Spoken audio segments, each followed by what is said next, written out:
And for some reason, I was always fascinated with JFK. And I looked all the time. But I finally figured it out in December of 14. And I vowed on that day. And I don't even remember the day. It was just December of 14, which is 26, God 26. Poetic Justice, PJ 26. And I vowed that day that I was going to solve his murder and bring the fuckers to justice. Sorry. That were going to enslave us in debt. The yoke that was around our neck. Never did I have, in my wildest dreams, was I going to be this successful at it. But it wasn't me. It was all of us. And it was the oh, God, I said it today. It was the catalyst. It was Q. Bringing us all in one spot at one time, going in the same direction, even though we didn't have to all follow the same thing, but we all read the drops as soon as we could, as fast as we could, when we could, because some people couldn't read them all because they didn't even know they existed, or they didn't know where they existed, or they didn't have time because they were running the rat race. But they looked at them as soon as they could, when they could, the ones they could, and everybody did everything they could, within reason. But I know I did everything I could because I worked every day since December of 14 to solve the murder of my president because I was alive. This responsibility for preserving the peace, which I believe is a responsibility peculiar to our country, that we cannot shirk our responsibility as the leader of the free world because we're the only one that can do it. And therefore the burden of maintaining the peace falls on us. And to maintain that peace requires strength. Americanism, not globalism. We would like to have Kash Patel come down here and investigate the fraudulent elections of 2020, 2022, 2024, all that. Come on down. Kash Patel, please come and investigate Maricopa County. That's why we're asking for someone like Kash Patel to come and investigate, because we need accountability from the outside. Kash Patel, please come to investigate Maricopa. Kash Patel, please come to investigate Maricopa County. He's actually kind of funny. Is he all there? Like, mentally? I think so. He's just an odd guy. It's kind of weird. I mean, should we be worried? No. Right. No. For we are opposed around the world by a monolithic and ruthless conspiracy that relies primarily on covert means for expanding its sphere of influence, on infiltration instead of invasion, on subversion instead of elections, on intimidation instead of free choice, on guerrillas by night instead of armies by day. It is a system which has conscripted vast human and material resources into the building of a tightly knit, highly efficient machine that combines military, diplomatic, intelligence, economic, scientific, and political operations. Its preparations are concealed, not published. Its mistakes are buried, not headlined. Its dissenters are silenced, not praised. One folder with the word life insurance and the files that are in there. 9 out of 12 cops, NYPD, who saw the email and saw what was in that laptop, committed suicide.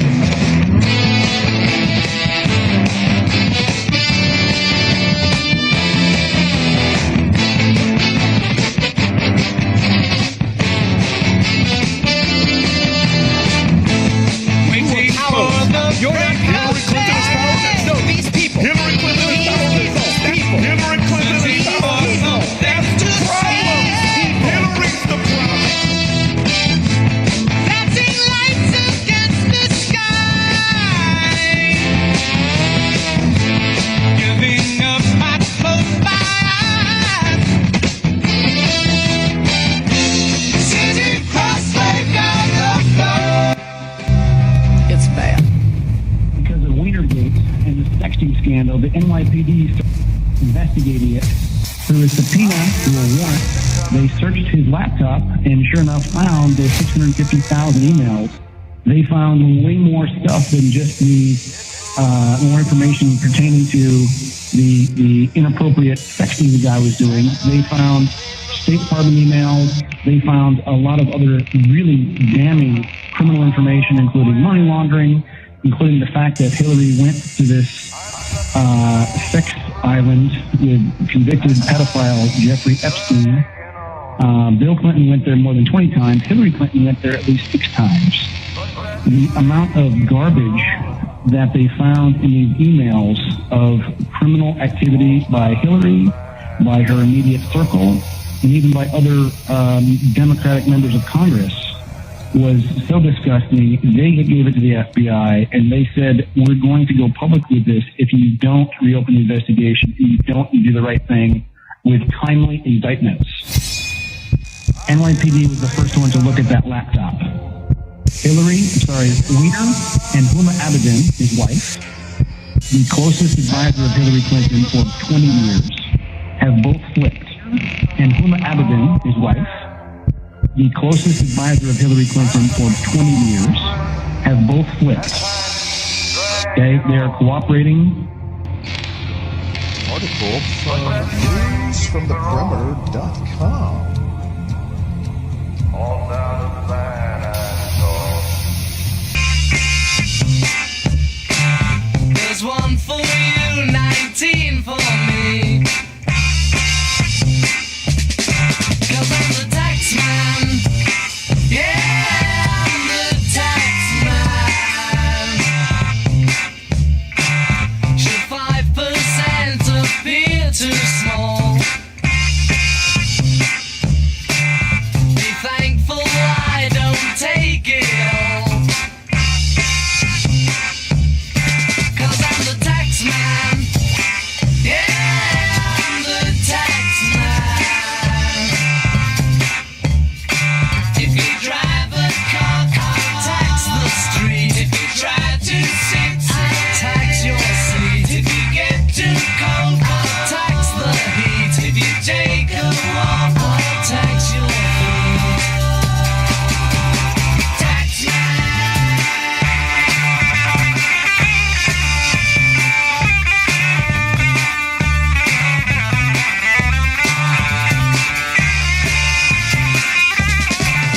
I'm the tax man. Yeah, I'm the tax man. Don't ask me what I want it for. If you don't want to pay some more.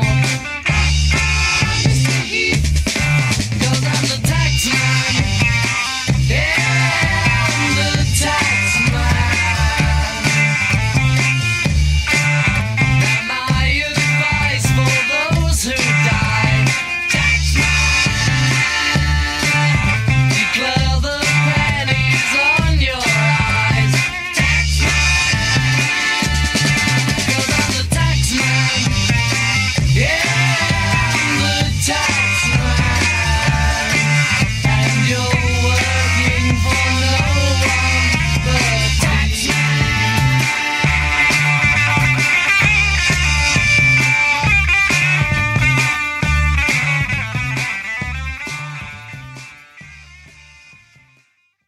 Hour with the chaos. The average American sees chaos. The American people see chaos. It's total chaos. You brought chaos. It's just complete chaos. Unleashed an economic chaos. They unleash chaos. They are creating chaos. This chaos, there's too much chaos. Total chaos. That amidst the chaos, We're going to see chaos. After seeing all the chaos, the chaos he has unleashed on America. Continue to see the chaos, economic chaos. A lot more chaos. Trump's chaos. This is chaos with such chaos. The chaos, because of this chaos. Chaos. All of this chaos. Uncertainty and chaos. Given all that chaos. When it's chaos. all the chaos. Chaos and confusion grows. More chaos, dysfunction. The chaos is the purpose. The chaos is the goal. It's chaos. Doge is a threat to the bureaucracy. It's the first threat to the bureaucracy. Normally the bureaucracy eats revolutions for breakfast. This is the first time that they're not. That the revolution might actually succeed. That we could restore power to the people instead of power to the bureaucracy.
For the ones who are on the Ascension timeline, you will notice that your world is getting smaller because you are reaching a point of singularity where everyone that's connected to you is in the same timeline, but the ones who are not connected to you are falling away because they are not coming into singularity. They are staying in the box and they are branching off into other split off timelines that are keeping them stuck and stagnant in lower, denser realities. And you are ascending into a higher, lighter vibrational frequency, and that is how you know that you are going into fifth dimension and you're going into a higher experience of reality that no one has ever experienced before in physical form. Humble yourself before God humbles you.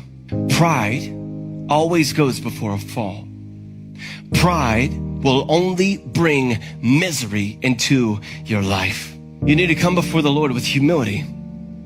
But if you don't, if you're proud, if you're arrogant, if you think and believe that you are in control, trust me, you will be humbled publicly instead. For those who exalt themselves, they will be humbled.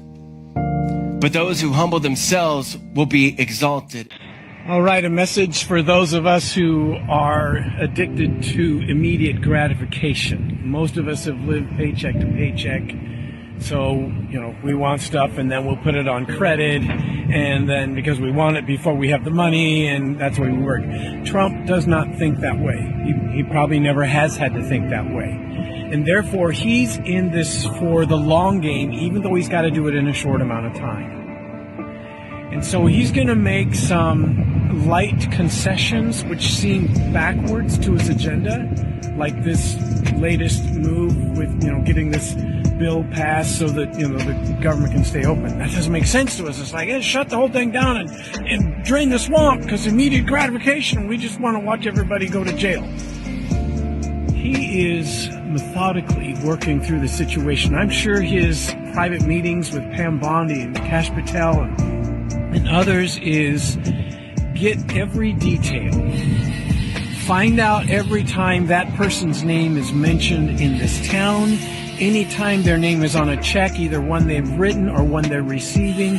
Find out where all the money goes. Find out where everything works through so we can get them for every single incident that they're guilty of. And find out how they're connected to NGOs, and find out he's in it for the situation to be concluded, where it's going to be over. When it's done, it's over. We're not going to go through this again. That's Trump's thinking. He's taking us past the immediate gratification of saying, I want this done now because I want justice. And he's looking at it in the sense that justice will be permanent. And it will be a situation where the United States, not just me, not just what I want, but the United States and the populace never has to go through anything like this again. So the difficulty is when you're addicted to immediate gratification, it's hard to watch long-term players do what they do. But it appears to me that Trump is a master at this. He's done this his entire life. He has played the long game in a short amount of time, and that's what he's doing again. So let's all be patient, including myself. Let's be patient.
Donald Trump's official return to power, his administration wasted no time putting its plans into motion. The expansion of Guantanamo Bay, Gitmo, is happening now, with reports confirming that construction crews, military engineers, and advanced tech specialists are working around the clock to complete the facility's transformation into the world's most secure detention and interrogation hub. And the timing couldn't be more critical. Trump's military task forces are already carrying out unprecedented global raids, snatching key players from the cabal's networks and dismantling operations in real time. This is the purge of corruption that patriots have been waiting for, and the details emerging from this monumental crackdown are nothing short of explosive. Gitmo's expansion, a fortress reinforced. The upgraded Gitmo facility is rapidly becoming the epicenter of the fight against the cabal. Leaked schematics reveal the addition of 12 new detention blocks built to house high-value prisoners indefinitely. These new structures are equipped with cutting-edge biometric locks, quantum surveillance systems, and interrogation rooms unlike anything the public has ever seen. Sources close to the Department of Defense confirm that Gitmo now has behavioral modification chambers, equipped with AI-driven technologies designed to extract information from even the most defiant detainees. These rooms can reportedly identify lies in real time, detect stress signals at a cellular level, and use targeted frequencies to neutralize deception tactics. Since Trump's return, military task forces have ramped up their operations in the U.S. and beyond.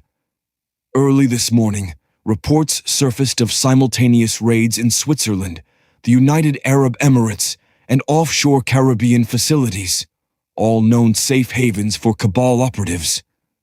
Unmarked aircraft, disguised naval ships, and specialized black ops teams have been deployed to ensure secrecy and precision. The targets? Bankers, global CEOs, and political puppets who have manipulated markets, funded wars, and trafficked in human misery. Among the shocking arrests, a top media mogul in New York City, believed to have direct ties to coordinated disinformation campaigns against Trump.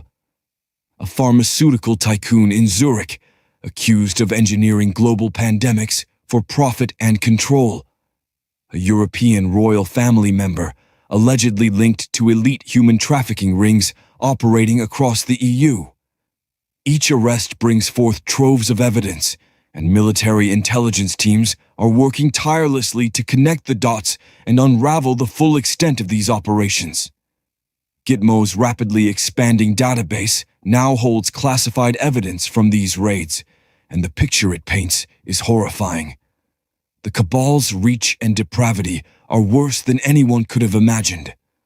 Human experimentation labs. Newly uncovered locations in Eastern Europe reveal underground laboratories where human subjects, many of them children, were used in genetic and bioweapon experiments. These labs were funded by a coalition of elites and major corporations. Hidden fortresses. Beneath Antarctica. Evidence from detainee interrogations has exposed secret underground cities in Antarctica, allegedly housing stockpiles of bioweapons, stolen gold reserves, and ancient artifacts. Military operatives are already planning targeted strikes to neutralize these hidden compounds. Mass media collusion. Documents seized in the recent raids reveal an even deeper connection between big tech, mainstream media, and intelligence agencies. Weekly meetings between media executives and globalist think tanks have been exposed, confirming their coordinated efforts to manipulate public opinion. The elite's financial blackmail. Thousands of encrypted files have been recovered, detailing how the cabal has blackmailed government officials, judges, and military leaders worldwide to secure loyalty and silence dissent. Trump's mission is clear: expose the elites, dismantle their networks, and ensure that humanity is freed from their grip. With every raid, every tribunal, and every new piece of evidence, the cabal's stranglehold weakens. The world is on the brink of a new era, one where the shadows that have governed for centuries are finally eradicated. This isn't just a fight for justice, it's a fight for the soul of humanity. Trump's 2025 Gitmo expansion and the massive military operations surrounding it mark a decisive moment in history. The time of the global elites is over, and the reckoning has only just begun.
I've been widowed a long time. I've been alone, and I met the love of my life at Trump rallies. We crossed paths going to get like sodas. It was kind of like love at first sight, I guess you could say. We teamed up. We started traveling across the country. We've been to like about 14 rallies since then, and we did decide in Scranton on October 9th, like, hey, we ought to get married. And she said, yeah, that's a good idea. It was kind of like, I don't know, it was kind of magical, I guess you could say so. So with all these critics in the liberal media claiming that, Trump rallies are full of anger and hate and fury and fear and paranoia, no, Trump is love. It started with one town, then another, then another. Used to be, a man could ride from here to the Rio Grande and find good folks living honest lives. Now, all he found was empty streets and locked doors. A sickness had passed through, but it weren't no plague. It had a name, and that name was Big Money. He came riding in with his fancy doctors and silver-tongued promises, said he had a cure, something to fix all a man's troubles, from an extremely rare disease that nobody got to manufactured colds. Just a few drops, a few dollars, and you'd be right as rain. And folks believed him, because when a man's desperate, he'll trust the devil himself if he's wearing a preacher's smile. He never held a gun, never robbed a stagecoach, but he was the deadliest outlaw in the West. He didn't take lives with bullets. He took them with contracts, with bottles of poison stamped with a guarantee. And when the towns ran dry, when there was nothing left to take, he moved on. The tonic was a lie. The only thing it cured was a man's ability to stand up and fight. And by the time they figured it out, the money was gone. And so were they. Big Money thought the frontier was his because he owned the banks, the railroads, the farms, those highfalutin things called counting machines, and the law. He even owned the newspapers, orphanages, and the hospitals. But he forgot one thing. There's always one man who don't scare easy. He didn't wear a badge, didn't answer to no governor or mayor, but justice was justice. And there weren't a law in the land that said Big Money's kind of killing was legal. A man who poisons a town for profit ain't no different than a gunslinger gunning down folks in the street. He just does it slower. If justice still meant a damn thing, it meant riding straight into the lion's den. No posse, no badge, just a six-shooter, a sharp mind, and the will to take back what Big Money stole. The battle ahead wasn't just for one town. It was for all of them. It's a classic new episode of Wanted, Dead, or Alive, a retelling for modern times. Watch the story unfold on your local news.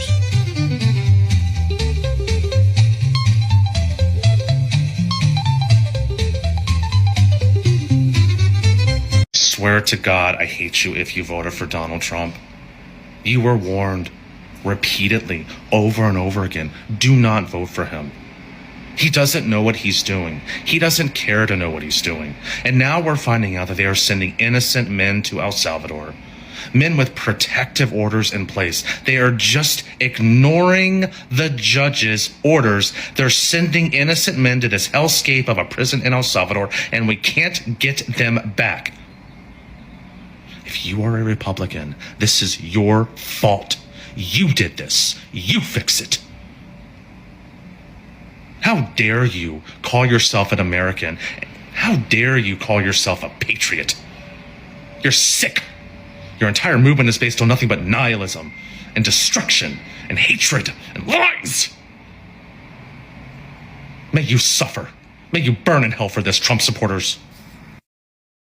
And again, I have no proof for this, but it is showing up. We're designed to take care of a pension problem with the boomers, and then bring in 10 to 15 million younger, mostly male folks as replacement population. I mean, I haven't seen the documents that suggest that, but If I was going to want to take care of the debt problem and inflate the economy, I would do exactly what. That's right. It's the other side of the equation of replacement migration. You just don't bring in 25 million people in 4 years. You have to then also knock out the other people. You want the whole truth. You deserve the whole truth. So here's the thing. Find out who I am. And for those of you who know, and you're not saying anything, well, those golden tickets you have are really lined with lead. Because until the whole truth comes out, it's all just lies on both sides. So anyway, TikTok, have some fun with this. Find out who that man is with the silly curl on his forehead. I had forgotten I even had that curl for decades. Strangest thing, having your memories wiped out. Well, anyway. Take care, TikTok. Godspeed.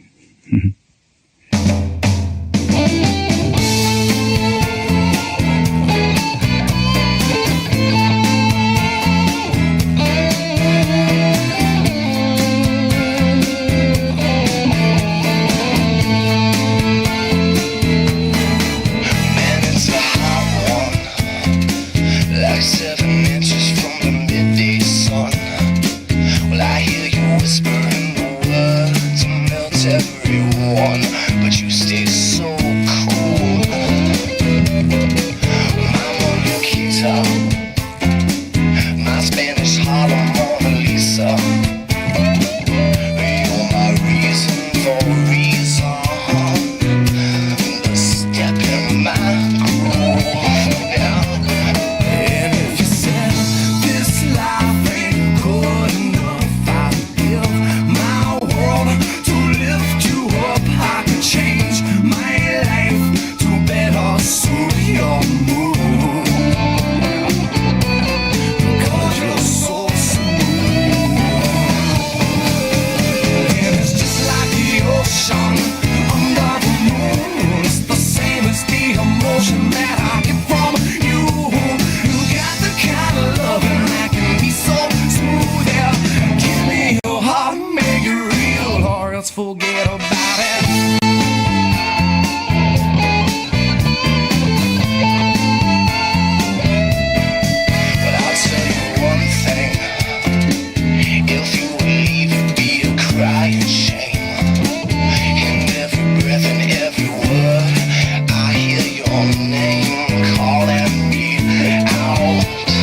God bless you, Patriots, and good evening.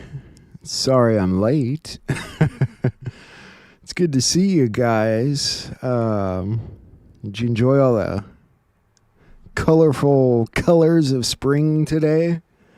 The first one I always see that reminds me that it's finally spring are the dandelions. The bright yellow dandelions in the Illinois prairie grass, you know. And then all the birds and stuff, but it was looking a lot like spring today. And I was really enjoying it, so I hope you guys did too.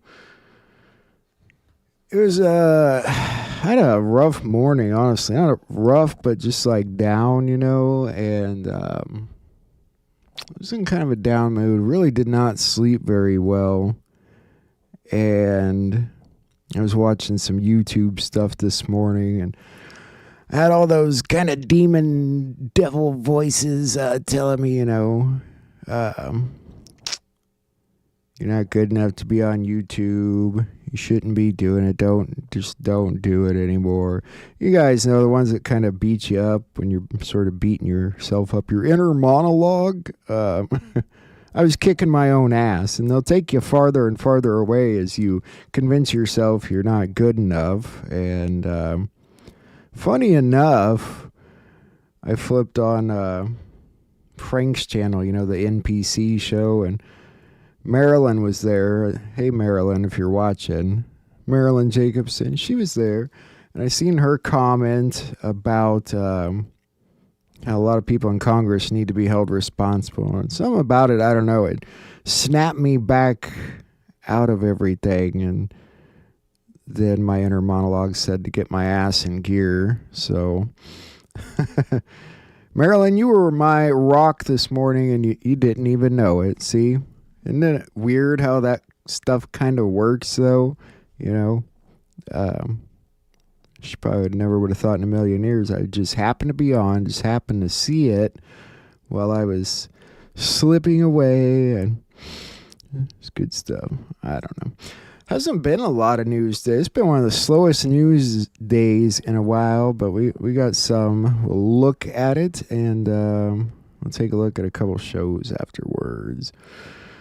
President Trump authorized the Department of Defense to militarize Roosevelt Reservation along the U.S. border in California, Arizona, and New Mexico. This means the 60-foot buffer zone on a 700-mile stretch of the border will now be considered military property, and troops can seize illegals to hand to Border Patrol. It's actually pretty important. He just activated the military to completely shut down the invasion of the southern border. It's a good way to put it. And there's kind of an outline in red there of the new buffer zone. 700-mile stretch, 60-foot buffer zone, now military control. Good stuff. And you can see they were getting in there pretty quick.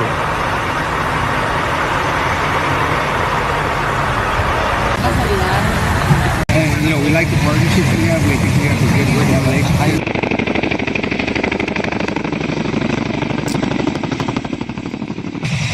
You know, they already dropped border crossings by 94%. I can't imagine. You think they can get it down to 0 after this? About 1%, maybe? They're getting the job done, that's for sure. Representative Roy Nell sues the Capitol Police over harassment he faced after the January 6th probe, seeking $2.5 million in damage. He felt he faced unlawful harassment in the wake of January 6 probes. Not sure on that one.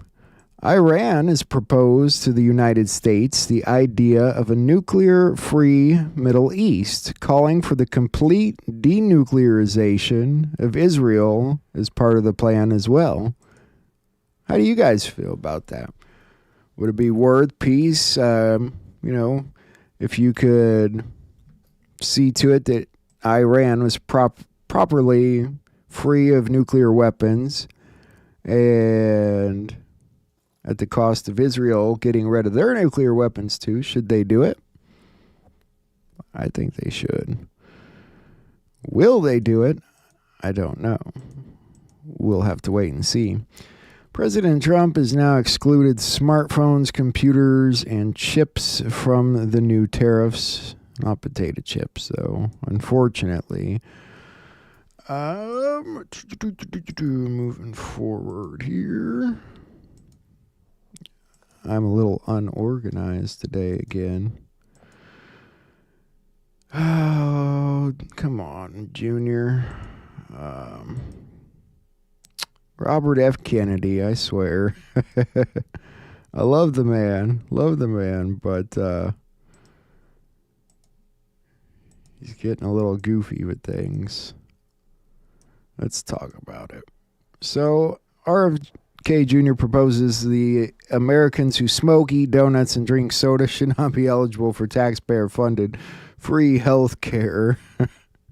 How do you know who eats donuts, smokes cigarettes, and consumes sugar? You know,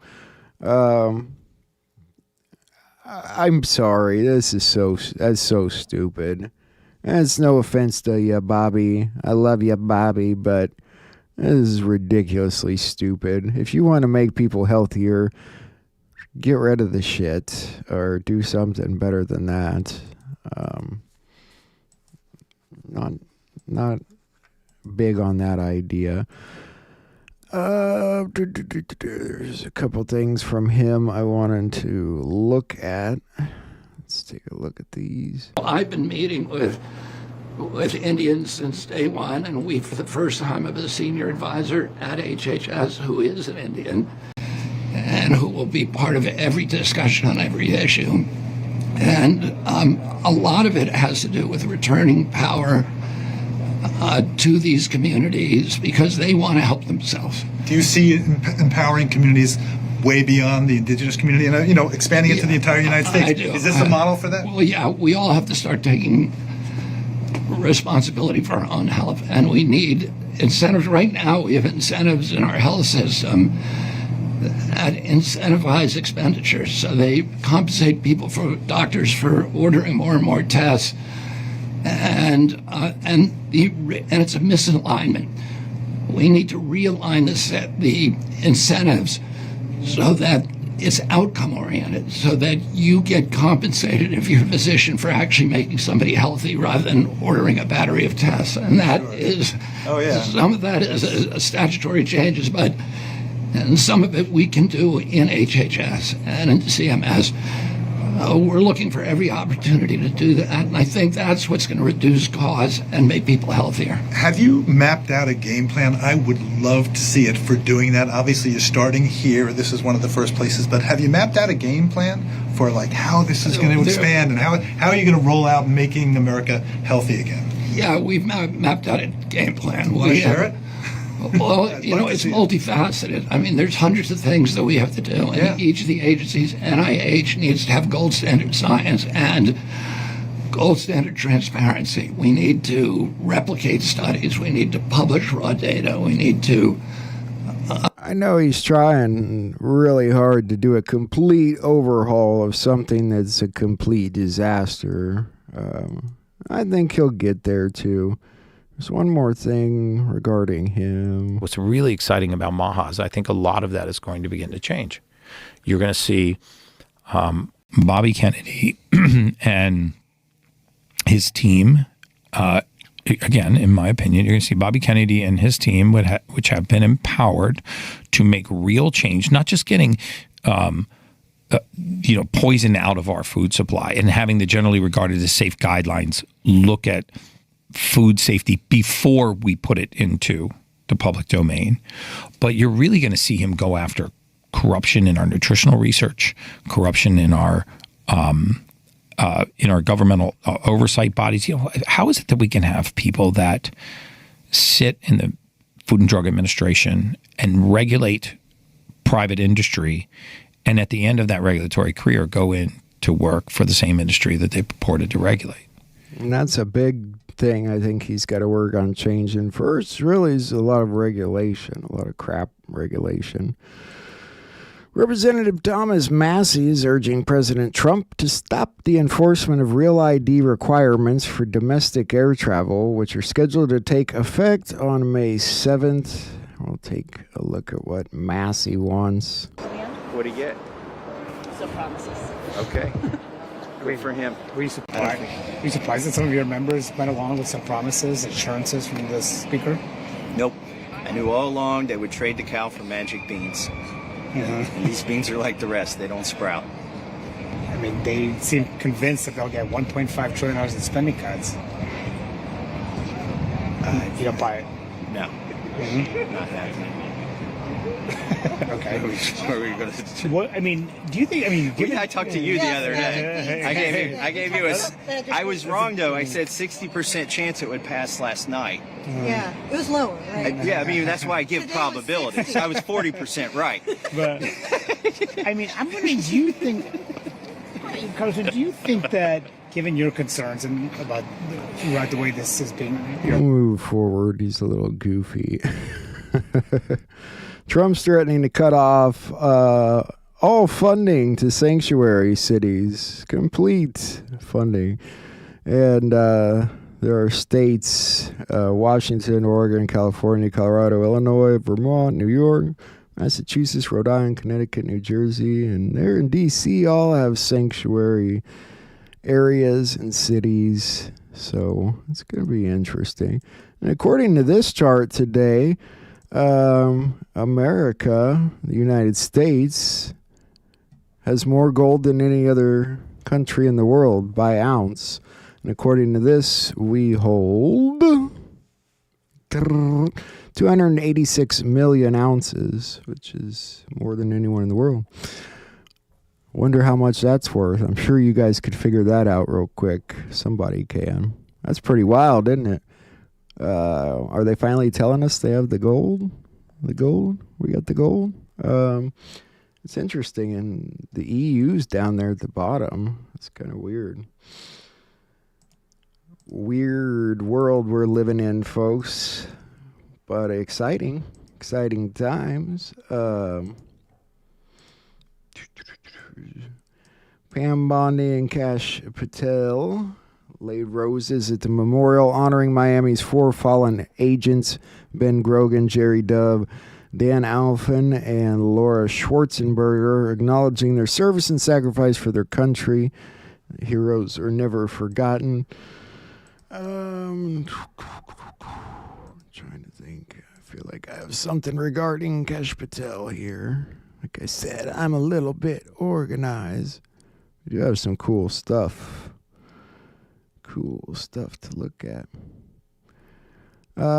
This was an interesting clip from last night on Bill Maher's show that we were looking at so desperately, or looking for so desperately. Careful, that one was on HBO, and they will absolutely copyright you.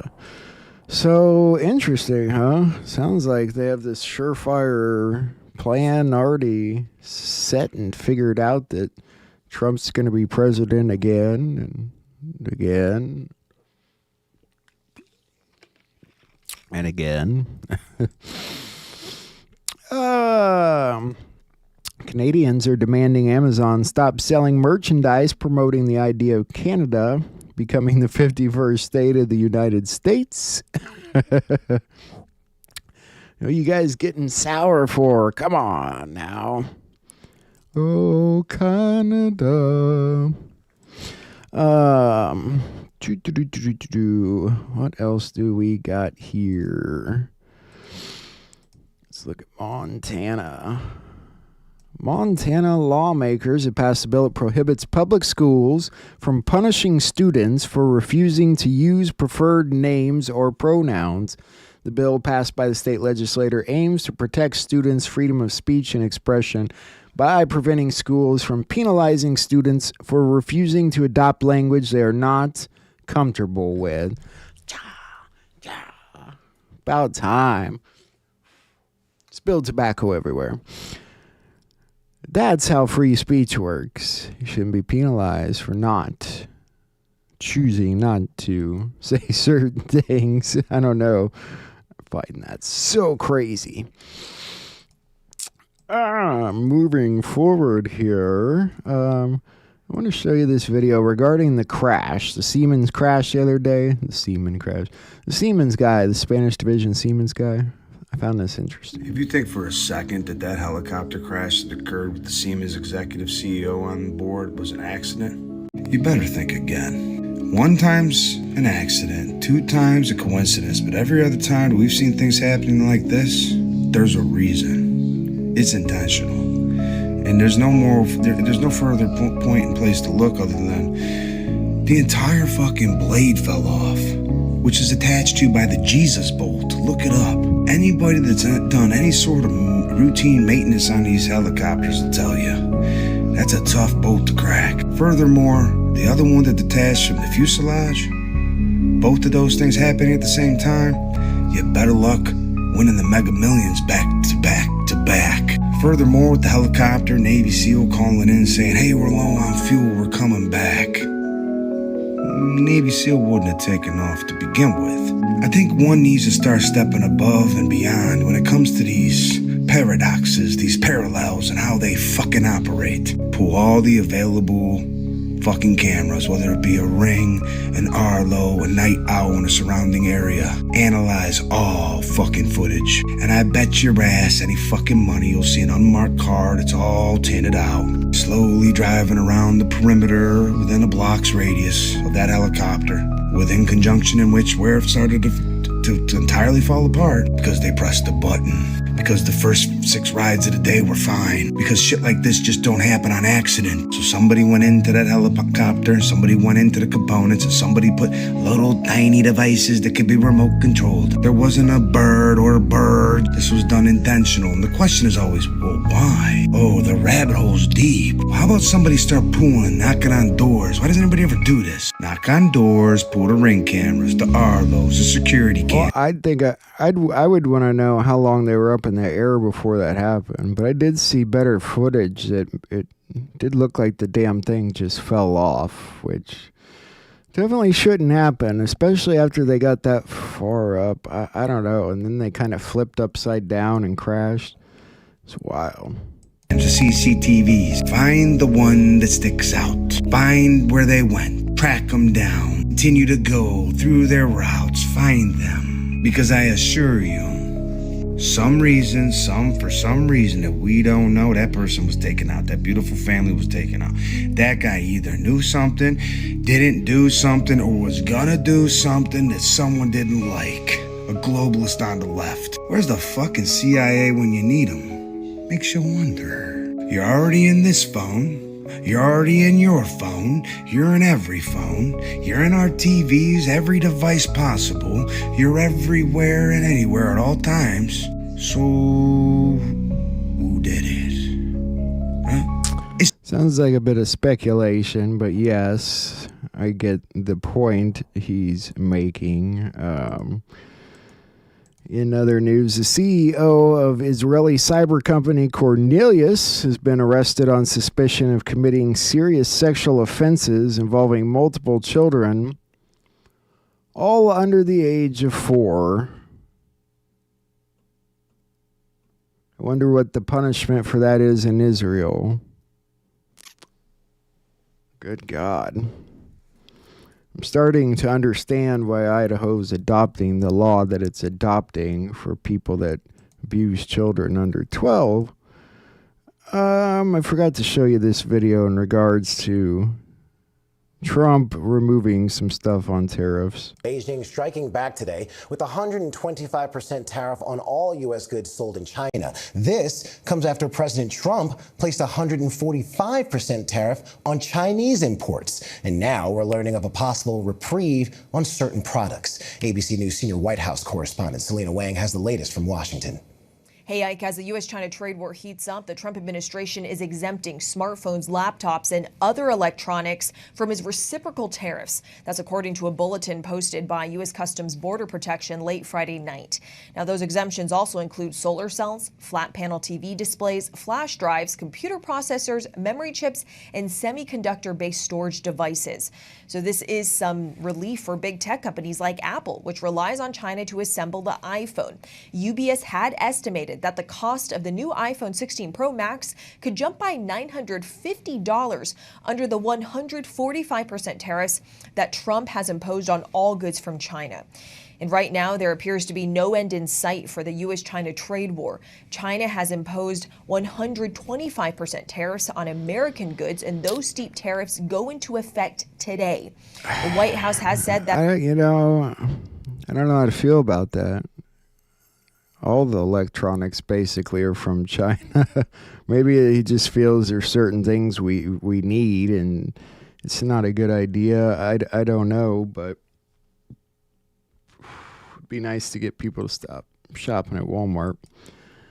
I wanted to show you this old clip from a Rush Limbaugh episode I found where he's talking about the stuff that happened to Michael Jackson. I know it's not exactly new news, but I found it interesting.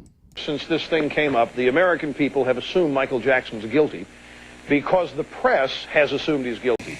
Remember all the people who were talking? We had chauffeurs, we had bodyguards, we had cooks who ostensibly worked for him saying, oh yes, I saw him in compromising situations. Oh yes, he loved to sleep with little boys. Oh yeah. And we had this young accuser and his dentist father, and everybody was saying, kids don't lie. You know, that's one of the things I hear liberals say all the time, psychologists and everything. Kids don't lie, they don't make it up. They don't know enough to lie. They're too innocent and young. Well, here's Gil Garcetti, district attorney in Los Angeles. Watch.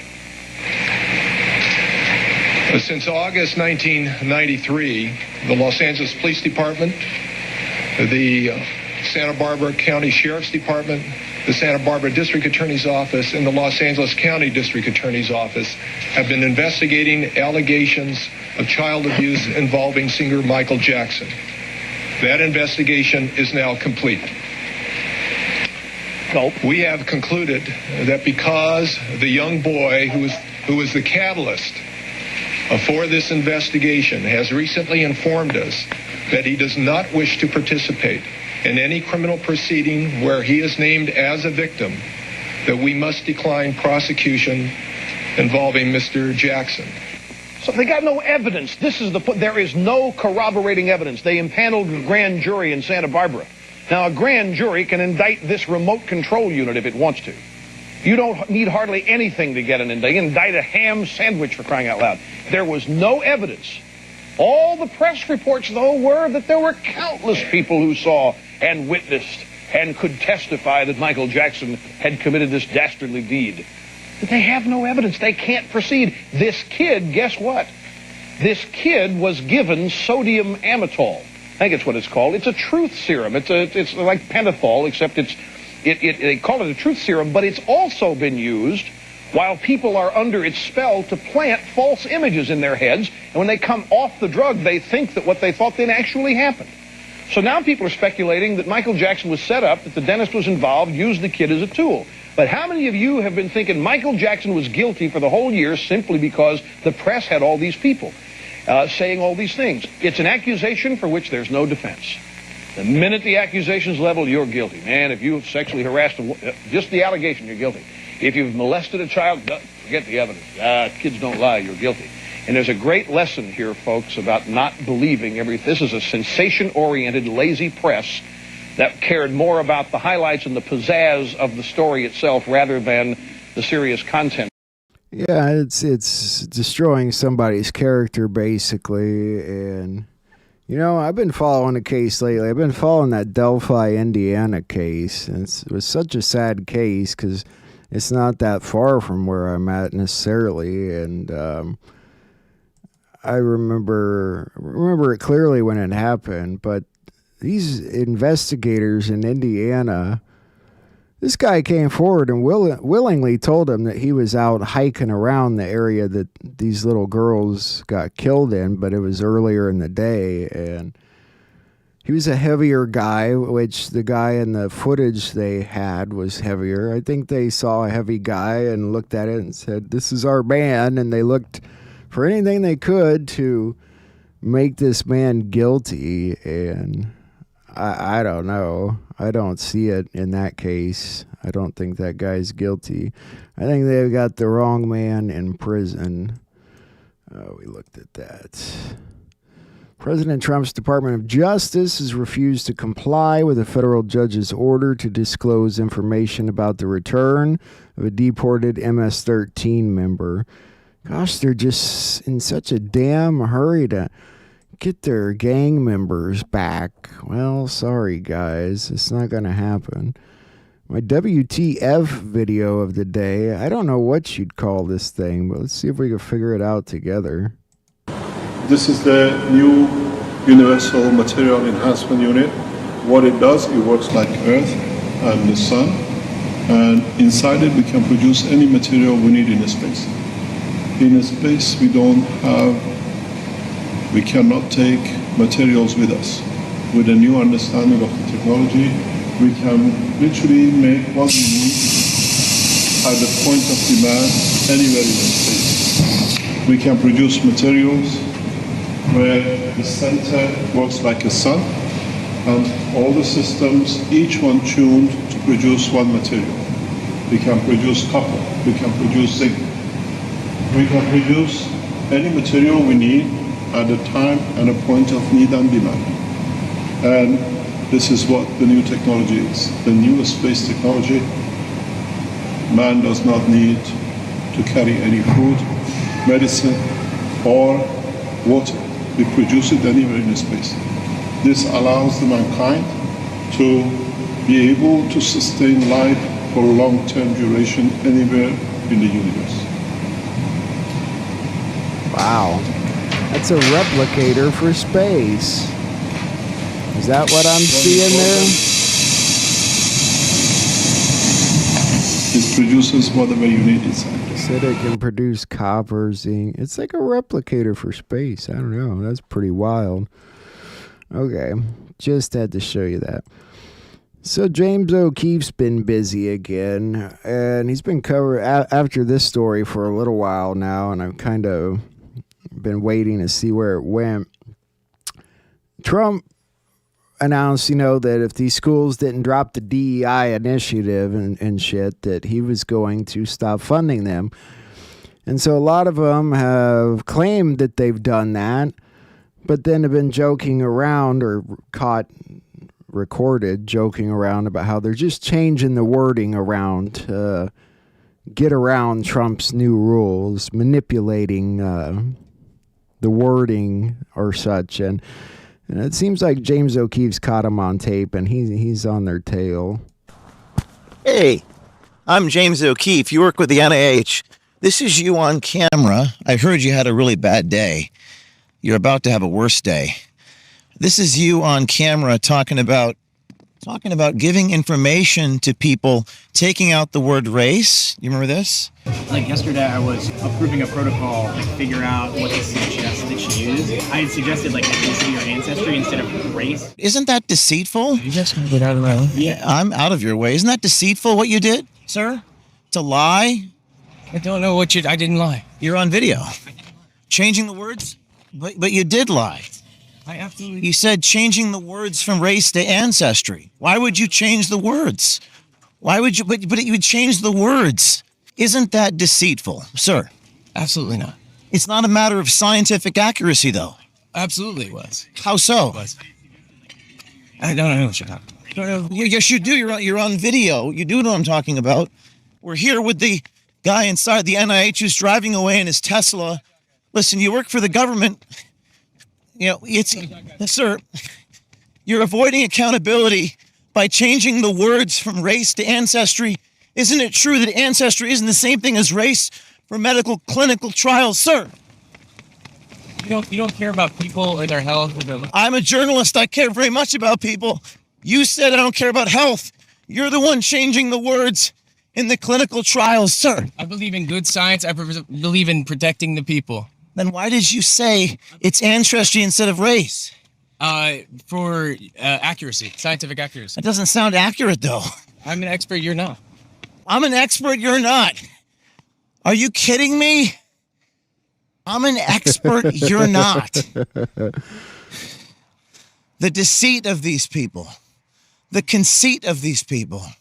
So the NIH official staggering towards his white Tesla, backing up, saying I'm in his way. I'm not in his way. He could clearly walk from where he was into his vehicle, claiming I'm disrupting him. Then we conduct the interview. He rolls his window down and proceeds to talk to me.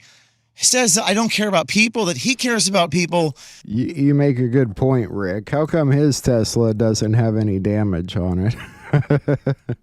And he works for the government, too. Maybe he's just been parking it in those safe government parking lots and then puts it in his fancy garage at night with all your taxpayer dollars, that garage that he has, you know. I have a feeling he might be getting a pink slip in his inbox soon. Oh, Mr. O'Keefe. I love ya. Good stuff. Let's move forward here. We'll get to some stuff we can check out. There's a little bit of Juan and SG and Non and John and Bon and Don and Ron and not really. Yeah. Let's move forward. I had this video I wanted to show you real quick from Tucker's show. A clip.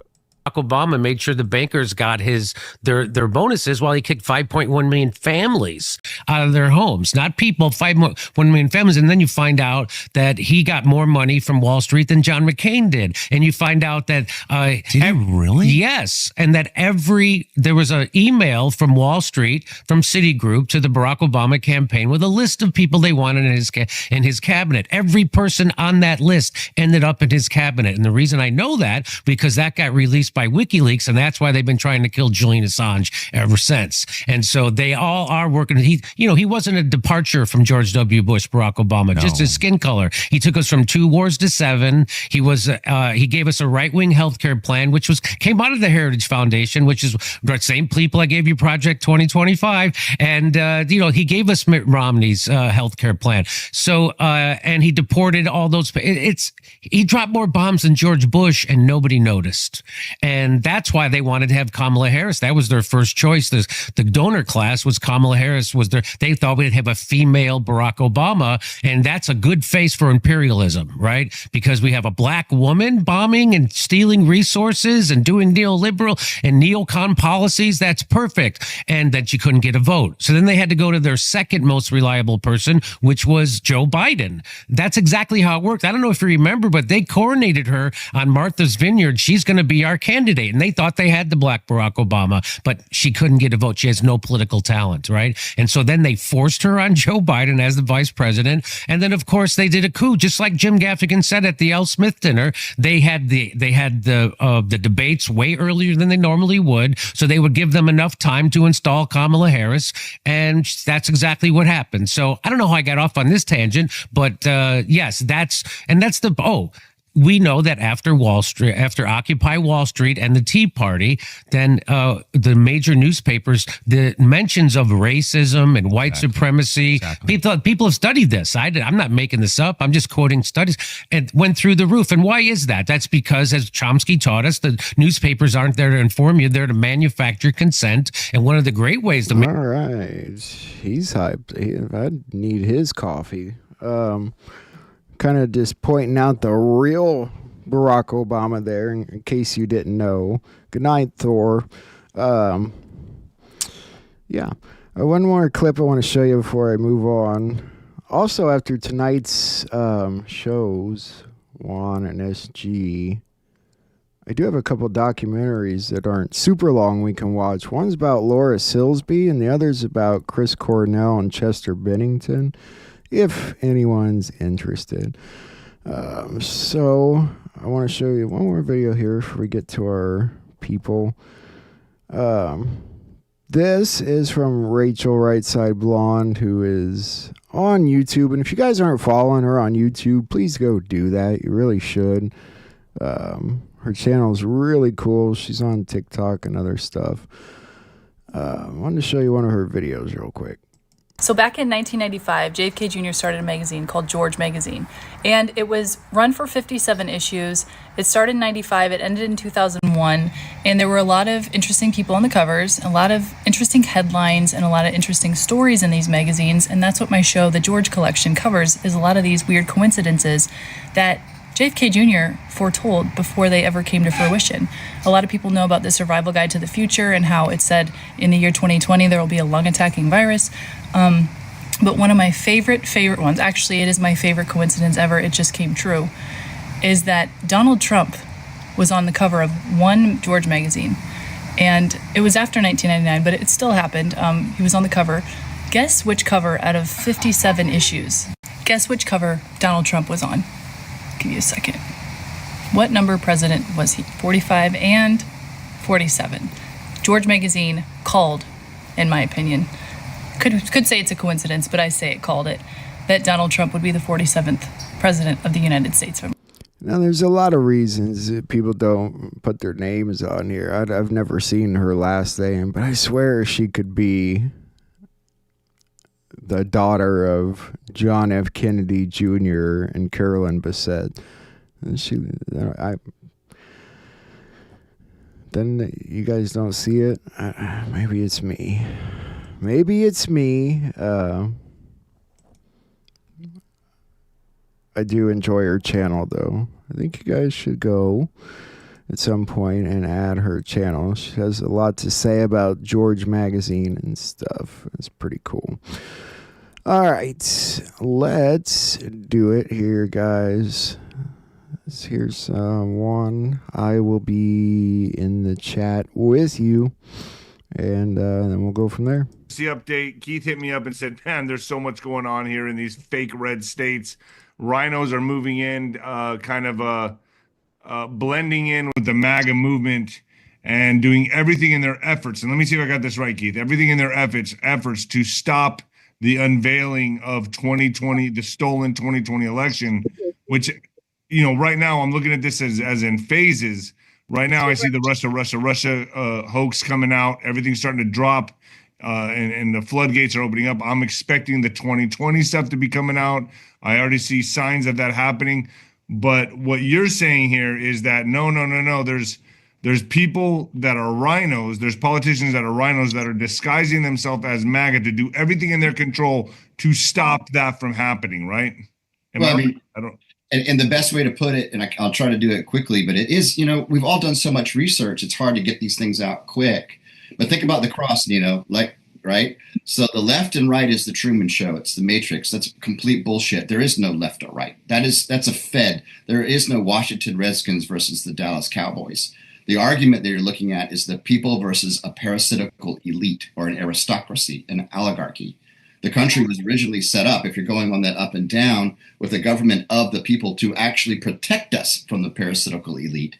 What they've done is they've taken over our election system and created a selection system. So we no longer have any influence in our representatives, right down to the primaries. So what they're viciously trying they failed. They obviously failed in the 2024 election with Trump. He overwhelmed. I was under the impression that it was going to be halted. Things were going to be stopped. Yes. And it went smoothly. As smoothly as it could be. They stopped. It seemed to me like, from what I understand, stopped it in the cheat. It was way too smooth for me. It was way too smooth for me. Right. So, Juan, do you want to chime in here and talk about this? Well, one thing you guys have to remember is that we anticipated a lot of things that they had in mind, and so they were countered. And the fact that we anticipated correctly some moves that they wanted to do and then made counter moves, they make a move, we make a move. It's not a static system. And so now they're coming back with some new, fresh moves. Of course, what happened in South Carolina over the last week and a half is just more of the gamesmanship.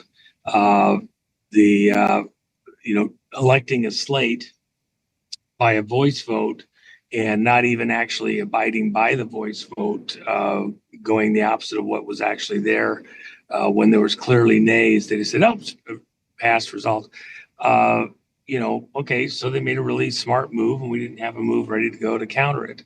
I will tell you this, and of course, I don't know how much we want to disclose here, but there was some reaching out that occurred from the White House to find out exactly what occurred here and who was involved and the mechanisms. And we have something similar going on in some other states. where the move by certain people in the party, in the state parties primarily, is, they may be trying to play with some parliamentarian rules and the Roberts rules, etc., but they're not actually doing it with goodwill, good intent. They're doing it against the will, really, of the party members and the nation overall. That's going to come back and blow up in their faces, because that's not going to be tolerated very long. You've always and, said see signs of that. You've always said 2020 is not over yet, but 2020, it's not over but yet. Keith is saying that he has evidence or proof of these people that are infiltrating the movement in MAGA, correct, Keith? That are, well, I mean, it's not 2020, and the discussion around 2020 is what we have identified is that they have a process of manipulating or tampering with the elections. We know that they do. And the work by great people all over the state and all over the country have identified what that method is.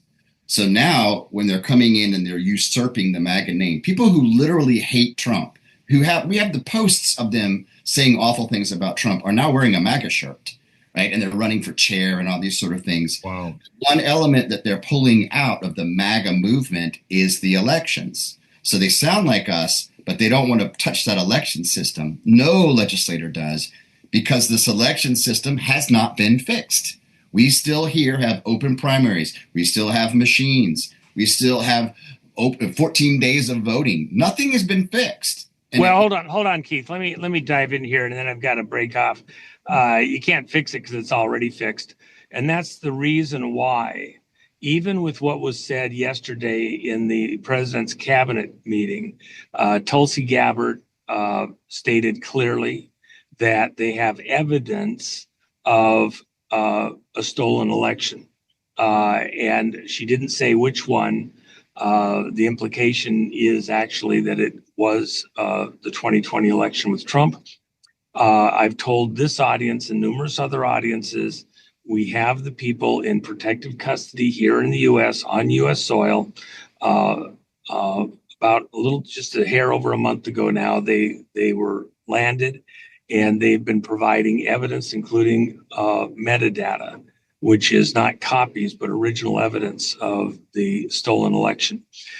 The reason that's important, because Tulsi also said moments later in her comments, which are right out there to the world in the social media on her X account, she said, just like you said, Mr. President, we are going to have to go to a hand count paper ballot.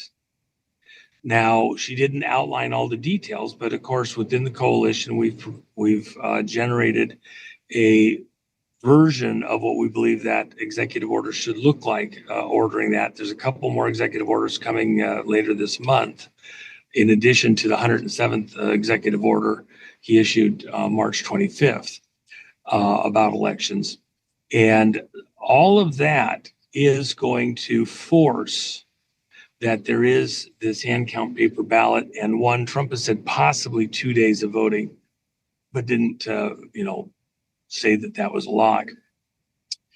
And that's going to flip everything on its ear. No matter what the party is saying, no matter what bullshit is coming out of any conservative camp, even people otherwise that we think of as good guys, if they're stating it wrong, Trump is going a specific direction. And clearly what Tulsi reiterated back to the president, and the president has said this publicly numerous times, one day, paper ballot, hand count, no machines. He's already you expect this by August, right? This is happening now. This will he's not going to sign in an executive order by August. In 2026. This is going to happen this year.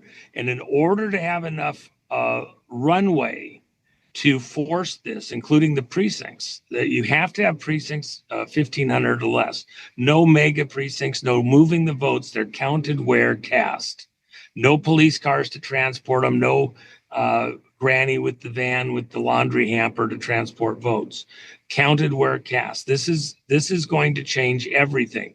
So the fact that the parties around the country, the Republican Party groups, have not made the changes or forced them into the states, and the governors haven't been compliant for the federal offices, Trump is going to issue an executive order on how that vote is conducted. They can do whatever they want in the states, but it won't make sense. They won't get matching federal money.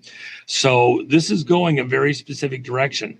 And what I'm saying, even to the various state leaders within and around the Republican Party, you need to understand where this is going. There isn't any ambiguity, whether you want to think there is or not. 2026 is not going to be voted the way it's been going, and the machines will not have a part in it. The disclosures on what we have concerning the flip of the vote and the electronic interference in the vote, and false ballots, by the way, is all going to come out in that August period.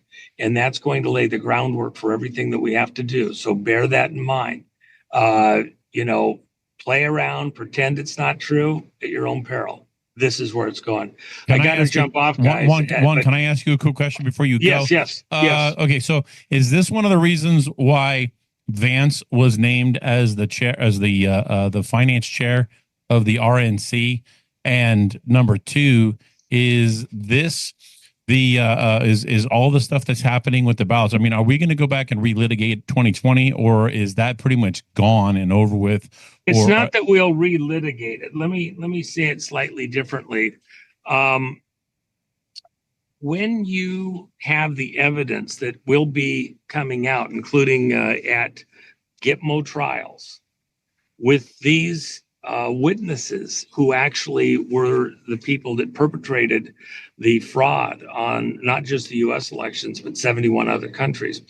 When you have all of that, what will end up happening after you have a midterm vote and hand count paper ballot, it'll go decisively Republican with the largest turnout in history in most all the states. Just because people will be so glad to finally get an honest vote. When that happens, that new Congress, not now, but before Trump is gone, is going to impeach the presidency of Biden and Obama. They will be overturned, impeached back to the day they took office. And then all of their actions in the interim will go by the wayside. And that'll be done because the evidence is so completely, totally overwhelming of the capture of these elections through fraud. And then it's not that you have to relitigate it. It's just nullified retroactively. It'll be like you were never here. Okay, because let me follow up with something. Then does that mean okay? So looking at the Federal Reserve, because my humble opinion is the Federal Reserve is not going to be in the same structure that it is right now in terms of printing a debt instrument. Ultimately, 1,000%, it will go back to a printing of a note, not a debt instrument. And so, but right now, it still is in the process of printing the debt instruments, and it's reverse.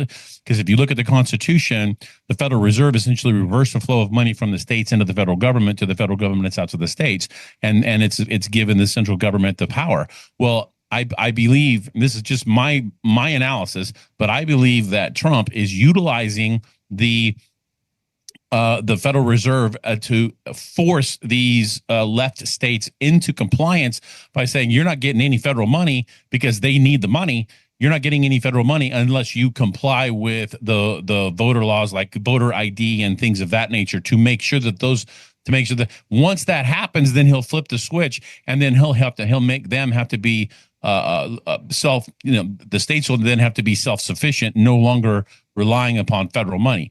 Am I close to the mark on that? You're in the zone. Okay. We're actually not going to use the Federal Reserve. It's like saying the IRS is going away. Well, it's the external income tax. Some of the people will be kept, but they'll be used for other administrative things related to tariffs and like that.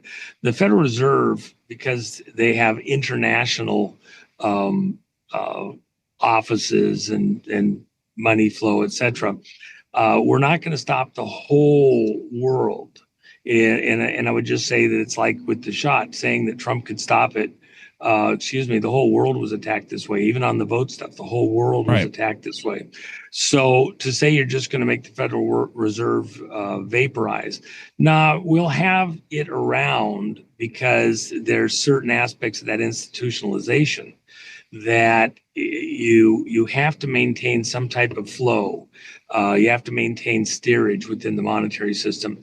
But we're going back to honest money, real money, which is metals backed and currency. And so the real issue is this: while there's all this bouncing around, including Trump saying we're going to have essentially a reserve of Bitcoin to stabilize those markets, there's a lot of different angles that are in here, but ultimately the safest place is going to be with the metals. And we have lots of gold and silver here in the country.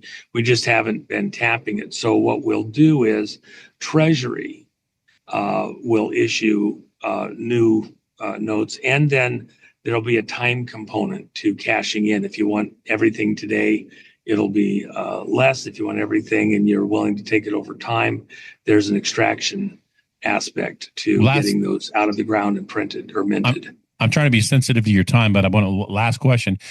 Do you foresee another kind of quantitative easing of sorts? Trump utilizing the banker's weapon against them to essentially create a soft landing for people. Well, he's going as to a bridge issue of the check. gap. Yeah, he's going to issue some checks that'll go out to Social Security and taxpayers and like that. The Doge, money, if you will. The reality is there's so much digital money out there. It boggles the imagination. I mean, I wish I could talk about some of the stuff we have going on in the background, and people's brains would just fry. But the reality is there's plenty of room to juggle things around so that the economy maintains momentum.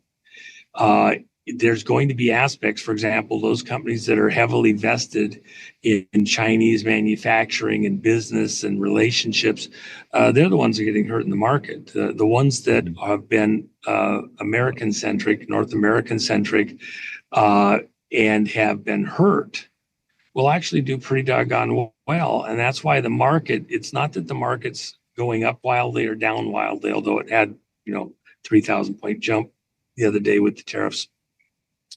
The reality is it's restabilizing. It's like sloshing the water around the tub, and now it has to find its zone. Every time they make a move, it's going to slosh it around more for a little bit.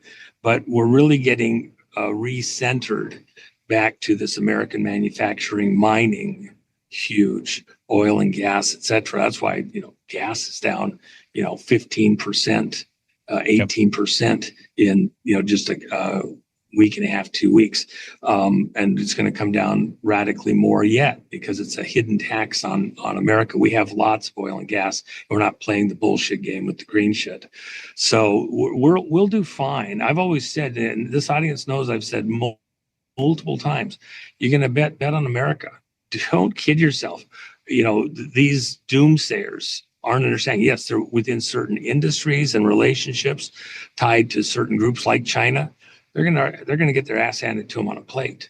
But America and American business, even small business, is going to prosper wildly because a lot of the products that were suppressed, by Walmart and its connection to China, and I use that as just one of many examples. You're going to see a huge resurgence of American entrepreneurship and marketing. And the internet allows that. You don't have to have the high expense of a stone and brick mortar building. And you don't need Amazon and similar to reach your customers. And we're going to prove that in the next few years. Are going to prove it incredibly because a lot of the manipulation within the search engines and the internet, and then tax law is going away. It's going to favor small business in ways that people haven't even imagined, including, by the way, issues going to patent law. There's several patents that I've held back from filing for because the system is so corrupt. But before this administration's done, I intend to go in and do some of those filings because I believe that it will be much safer and we'll need those patent protections on a couple of the items that we're working on. So I've got to fly, guys. One final question is this okay? From a geopolitical standpoint, are what we're witnessing? Is this a trade war with China, or is this a united? Because I've seen so many people say, "Well, what we're doing is we're uniting the world against the United States." But is that what's actually happening, or are we uniting the world against China with all the tariffs?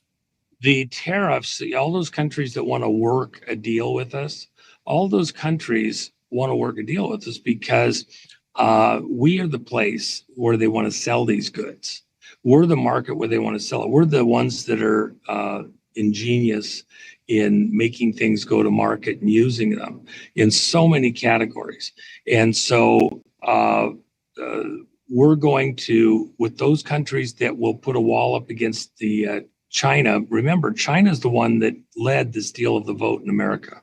Right. And 71 other countries. They've all been attacked. Notice how it's a little over 70 countries that are wanting to work a deal immediately. They're all the ones that had their votes stolen too, and their leadership sold them out. We're going to create a wall with China, and it's not against the Chinese people. It's for the Chinese people. They're being used as slave labor by their government. And before this is over with, the people that are managing China with their smug faces from London and Central Europe, they're going to have to make a choice. Are they going to stick with Xi, or is he going to go like Stalin and all the other dictators? They'll make him the bad guy, lay all the bad stuff on him like he's a black sheep, and then come begging, trying to reconcile with the world. We didn't mean it. We weren't doing this. Somebody else did it. Now we're good guys. That's what's going to happen. But that process is probably a couple-year process. It's not a day or two. And Xi hasn't done all the bad things that he can do yet. They want to have him fully own the bullshit that he's been behind. And then they can place it on him as though, he did it all and come up with a, plan to reconcile. Are we going to see some kind of form of civil unrest in China and disruption? Obviously, we're remove. They'll move against him and they'll get helped at some certain point is most likely the case. It's like looking back to the fall of the Soviet Union. Okay, so there's a lot of things that stayed the same in Russia that's got a certain momentum, but today they all speak against Soviet Union. Why? Because it was an oppressive regime. It was horrible and led to Cold War. And even there, it was being run by people outside of Russia. Okay, London and New York. And, in order for mostly London, but both. In order for this process to impeach Obama, impeach Biden, take the election away from them, we have to go back to 2020 and fix that. That is happening, correct? You do see that in the eyesight, right? Because Ron, you're having doubt on that, right? These executive orders are all aimed towards the one that will most likely be signed somewhere in late August or early September. It's laying the groundwork that you can't get compliance in the current system. First of all, you're going to order that the current system be brought into compliance and safeguarded and trustworthy. And the reality is it can't be done. Nothing electronic in this system can be trusted, but you first have to force them to admit they can't do it. That's the process that we're going through these next many months.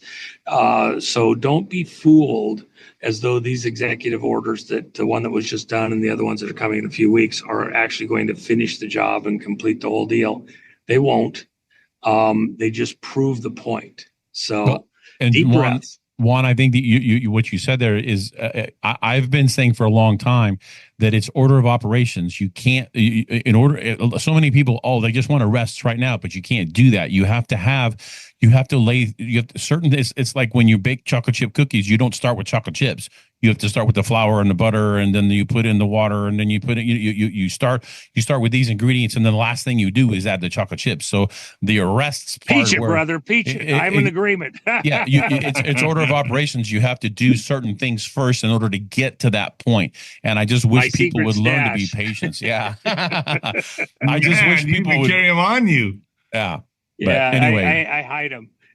All right, Juan, go ahead and get going, man. I understand. Good to chat with you, Juan. Good to chat with you. All right. Wish I had more time, guys. But sorry about that one. All right. Bye. Juan's got a secret stash of cookies in his car. Huh? That's funny. Well, we'll see where that goes. The whole Xi Jinping thing. I still think he's on some level working with other world leaders to handle what's going on right now. Anyway, we're going to keep moving forward tonight, and I want to check out this new interview with SG Anon. Well, it's a couple days old now, but been putting it off. Now we're going to watch it, so let's enjoy it, guys.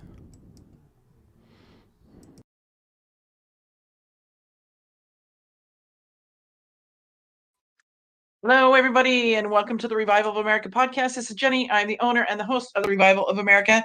Today we have SG Anon in the house. He is back, everybody. So please, if you have a question for SG, there is his video on the wall, and you can write your question underneath the comment box, or if you want to raise your hand, I will unmute your mic at some point in this podcast.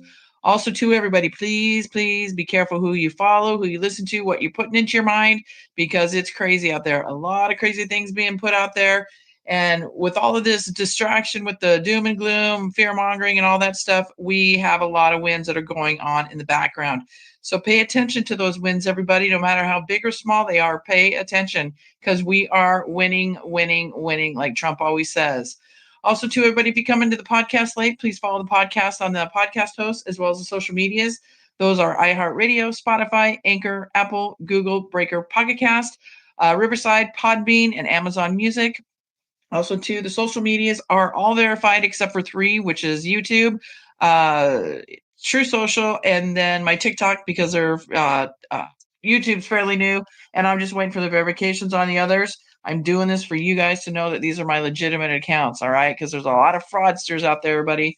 So if you get a random text from somebody saying, pretending it's me, no, it's not me, I will not randomly reach out to you and ask if you're ready for the scare event or anything like that. So please block, report them, let me know so I can make sure they are not here in my channel. Also, too, the social medias, I forgot to tell you that, they are Jenny Jareed Facebook, at Jenny_Jareed Twitter, or X, formerly Twitter, at JJareed Rumble, at JJareed Instagram, at JJareed True Social, the Revival of America right here on Telegram, the Revival of America on YouTube, and then the at the official JJareed on TikTok. So check those out, follow them if you're not already. And then if you guys have a story or a journey you would like to share, please reach out to me at the Revival of America at yahoo.com. We'll get your voices and your story on the show. Because remember, everybody, it's your journey, your voices that matter and are going to help shape the new world that we are coming into. And last but certainly not least, sign up for the newsletter, everybody. It is free. It's over on the website. You get the latest updates on the podcast as well as the weekly show lineup with the guests and the times. So check that out. That's at therevivalofamerica.com. And sign up for that so you guys can be informed, like I said, of the latest podcasts as well as the guests for the weekly shows. So hang in there, everybody. We will wait for SG Anon to come in. I'm going to message him real quickly. I know he was running a little bit late, but hang in there. We'll get started here shortly.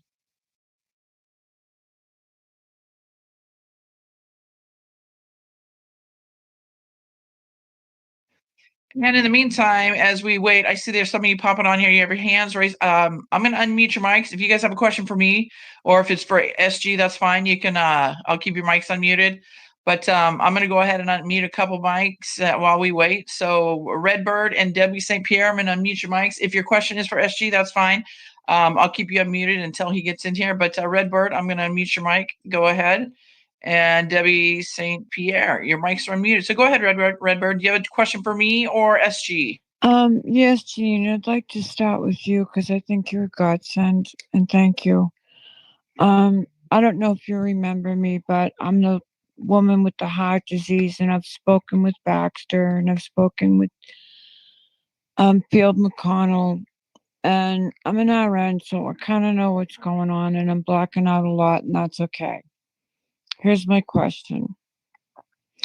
I was sent a message by someone who claims they're from Doge. I need someone to help guide me that I can trust. I trust you, and I trust the woman named, I think it's Wyatt, who's your assistant. And I'd be glad to email, and I'm going to confess I don't really know how to do it, but I'll try. Real quickly, Tracy is no longer a part of. She's no longer an Okay, admin here. see, No. I'm blacking out all the time, so that's not because I'm not watching you. I bum out when I realize I've missed Field. So can I write you? Because I'm totally vulnerable with the condition I have. I can't keep up. I can't get people to respond to me that are So even what in is offices, like political offices. Okay, Well, so I'm someone's asking. writing me Okay, claiming to be from Doge, and I want verification. And that's a I can't scam. It's a scam. It's a scam. So don't fall for it. It's a scam. And then I'll have political parties writing me saying, we understood that you're for DC being for office. And it's pissing me off because I'm living on disability. I'm practically spending every freaking penny I have to keep this trifecta, even though I know we're in a war. So what I'm going to say to everybody here, there's a lot of scams going on out there, and that right there, I don't know what the email contents are, but I'm going to tell you there's a lot of scams. If people are claiming to be Doge, they are too busy trying to find all this stuff going on in our government to be sending out emails to us randomly about just dumb shit. I do have a question for Gianon. I do, because I'm kind of getting mad that they're pushing us to fight when we already know we're in a damn war. Okay, well, don't get upset because we are in a war, and we have. I'm glad we're in a war. Thanks for listening. I won't hog anymore, and I'll remember to write to you. God bless you. God bless, Redbird. Okay, Debbie, I think I unmuted your mic, but you're not here. Okay, so we'll wait for SG. If you guys want to come up in the meantime and ask me a question, feel free. I'm gonna look for SG in here. I don't see these in here right now, but yeah, if you want to raise your hand, I will go ahead and unmute your mic. Otherwise, we will wait for SG. Somebody.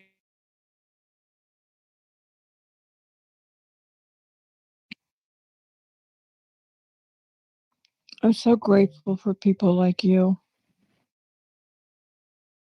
Thank you.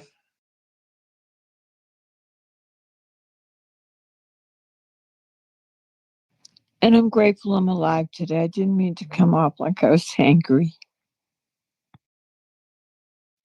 All right. It happens. I get it. But I think everybody just needs to be patient. This didn't happen overnight. This is a strategic plan. We are in war. There will be casualties of war, unfortunately. But at the end of the day, if people sit back and watch this plan, how it is being played out, and especially right now too with these tariffs, it's absolutely brilliant. I know people don't want to get that or anything. Hang on a second. I know people don't want to wrap their minds around it because they want it done like yesterday. I get that. But, at the end of the day, I mean, again, this is a very twisted world we are living in. So hang in there, everybody. Keep saying prayers because I'm telling you, prayer works. It's a masterful plan. And I've been in this room for 7 years, so I can wait. It's not that. I just had a moment. So I'm asking y'all to forgive me.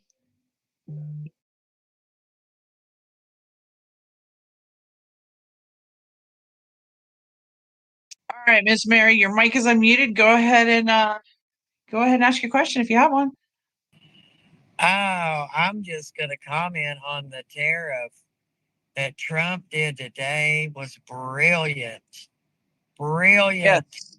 Trump is not playing, is he? Nope. And if you look at the wall, there's another explanation of how he's gonna tank this stock market with what he's doing. And this is like 4D poker, the biggest poker game in world's history. So everybody just, I mean, it's gonna, we have to go out with the old, in with the new, and I believe that's what we're seeing. But he's not playing games. You mess with the bull, what is it? You get the horns or something like that. So yeah, he's not messing around, everybody. I mean, he's bringing it back to America first, we the people. So it's going to be a pinch here in the beginning, but we've already been pinched. We've by the Biden regime, right? So it's going to be a pinch. We're going to feel it, but at the end of the day, he is fighting for our country, and he's fighting for our pocketbooks. So I think I saw something yesterday that he signed something that it's going to be a 32-hour work week. And if people, keep their people longer than that, they can get, penalized for that. So everything he's doing is for we the people. So everybody out there saying that Trump is bad, he's all this shit, man, I'll tell you what, those people just don't get it. Those are the people that have their heads in dog shit. Maybe bear shit, I don't know, because it's so deep in there. It's disgusting. There's SG. Come on. Why is your mic muted? Good to be SG. here. There you. Oh my goodness. How are you? Doing well. Thank you for your patience today. And for the last little bit here, we've been fielding some things on this end, and we're finally getting back into the swing of things. So it's appreciated. Oh, SG, of course, you know me, family's always first, but I'm going to tell you, we have missed you. I have had so many requests. When are you coming back? And I'm like, he'll be back. He's just taking a little bit of a break, and I get it. People need to do that. And, but I'm so happy you're back and things are going well in your world. How have you been doing? You're getting back in the saddle, I see. Indeed. So we're focusing a lot on expanding the reporting operation for Q News Patriot. We've been doing that quite a bit now for a while. And on the other side of things, the personal life has had some challenges to it that, I'd rather keep the details to myself if I could, but fundamentally it has pulled me away from the work for a little bit. And that's been over this last period of about 9 or 10 weeks or so. And it's finally starting to level back out, but that's sort of the nature of the awakening too, right? We've got our crests, we've got our valleys, but the road continues forward. And I think every day as we move along here, it's getting a little bit brighter, even if we don't understand certain things that are in our immediate face. Well, SG, you're a pillar in this movement and very pivotal. So I'm really glad, and I get it. Family is always first. So I'm glad to see you back, and I'm looking forward to you being back on once a month. Hopefully that can still stand. So yes, I'm just super stoked that you're here. So welcome back, SG. So since you've been gone, there's been a lot that's happened, but I think I would like to start off at what's kind of at the forefront of everybody's mind, and you kind of heard us talking a little bit about it right now, is the tariffs. I've been telling my audience they need to understand the tariffs and how they work, because so many people are like, this is so bad, it's going to ruin and destroy our economy. So I would like to get your take on it, because I'm telling my audience that Trump is America first and we the people first. And he's bringing back with the tariffs and everything, he's bringing everything back to the U.S. He's not playing ball with these people, or he is playing ball, and he means seriousness, right? So I'm just telling my audience, in the short term, we're going to feel that pinch, but we've already been feeling it right now, right? So what's a little bit longer? But in the long term, we're going to be everything made in the USA and more money in our pockets, and we're going to know what to do with. So what's your take on all this tariff stuff?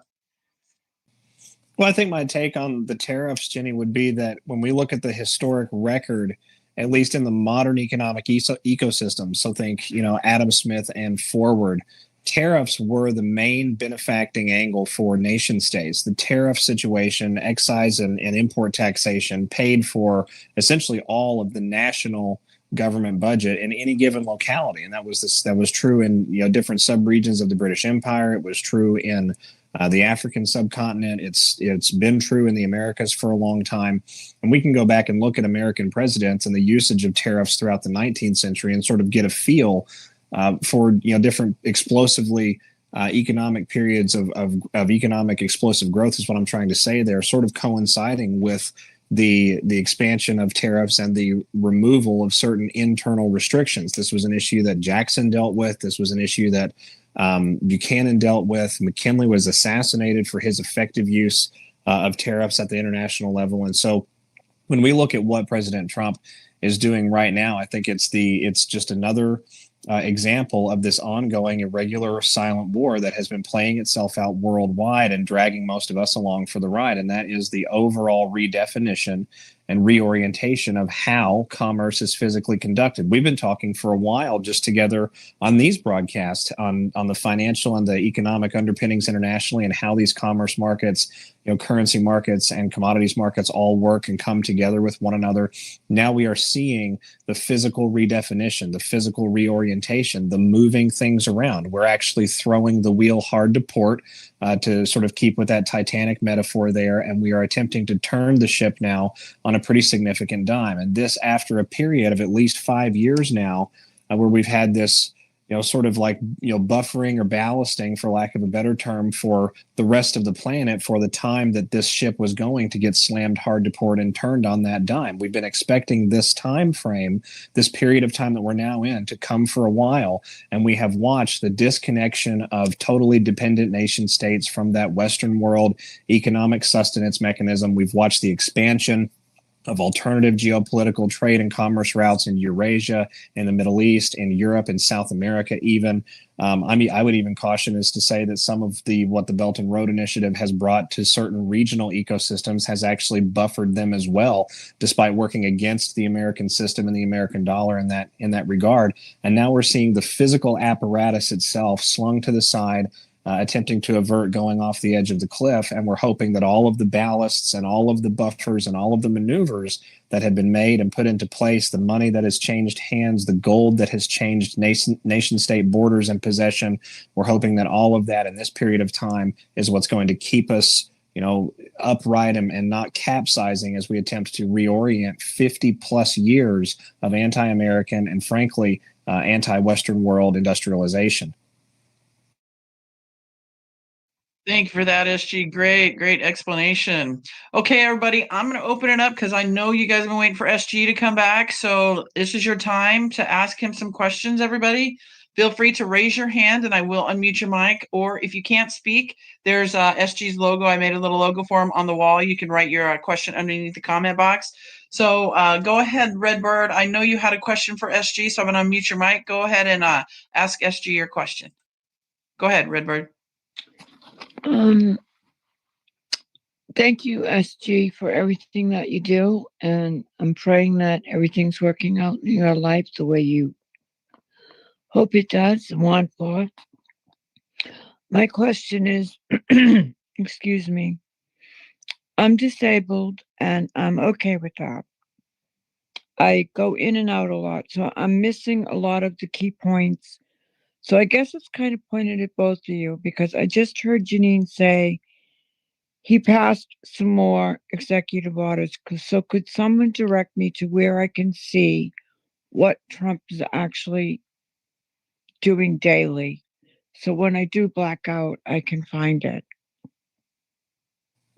Absolutely. I've got a link for you right here, my dear. If you want to keep up with what's going on out of the White House in real time, you can go to whitehouse.gov/presidential, and that's presidential -actions, ACTIONS.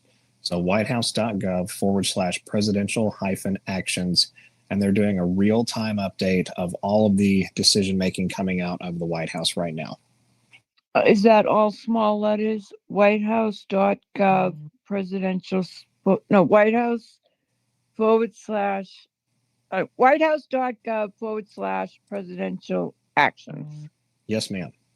All small letters. Yes, ma'am. And don't forget the dash between presidential and action. All right. White House. Oh, was that it, Redbird? Could you repeat it one more time? I'm writing it. Yes. I didn't have it. I was holding the phone. I'm sorry. No worries. White House. So WHITE house.gov/presidential-actions. Thank you. Actions. God bless you. Thank you, Janine. Thank you, SG.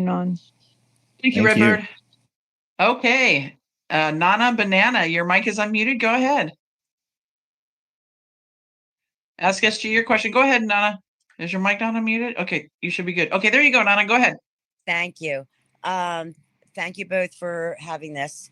And SG Anon, isn't the tariffs like a reset because we left the corporation and we're going to be a restored republic? So like a reset that we're all going to be on a level playing field. Is that also involved with this tariff thing? I absolutely think that is, but that's more of a jurisdictional question, and the tariffs are the public-facing mechanism, right? So we're reorienting the old system, and then I'm of the opinion that once the old system is effectively reoriented, then we're going to start seeing redefinition of certain jurisdictions inside government.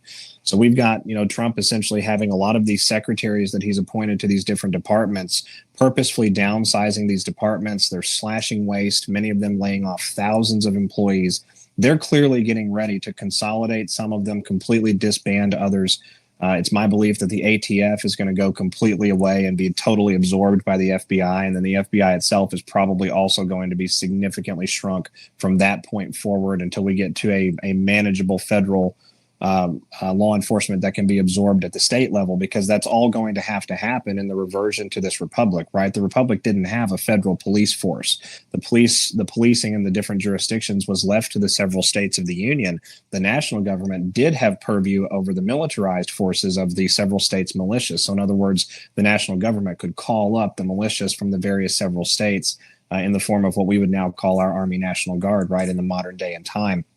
And so the tariffs is just another component piece of this broader discussion. We have to have the build out, the foundational creation in physical time and place where we can move from one system to another system without completely crashing it and causing societal functionality to come to an irrevocable stop, right? We know that there's been a pause with this continuity of government period. We know that we're expecting significant events as we move through this period of time that may cause us to pause our society yet again, like a deep state retaliation, for example, for what's going on now.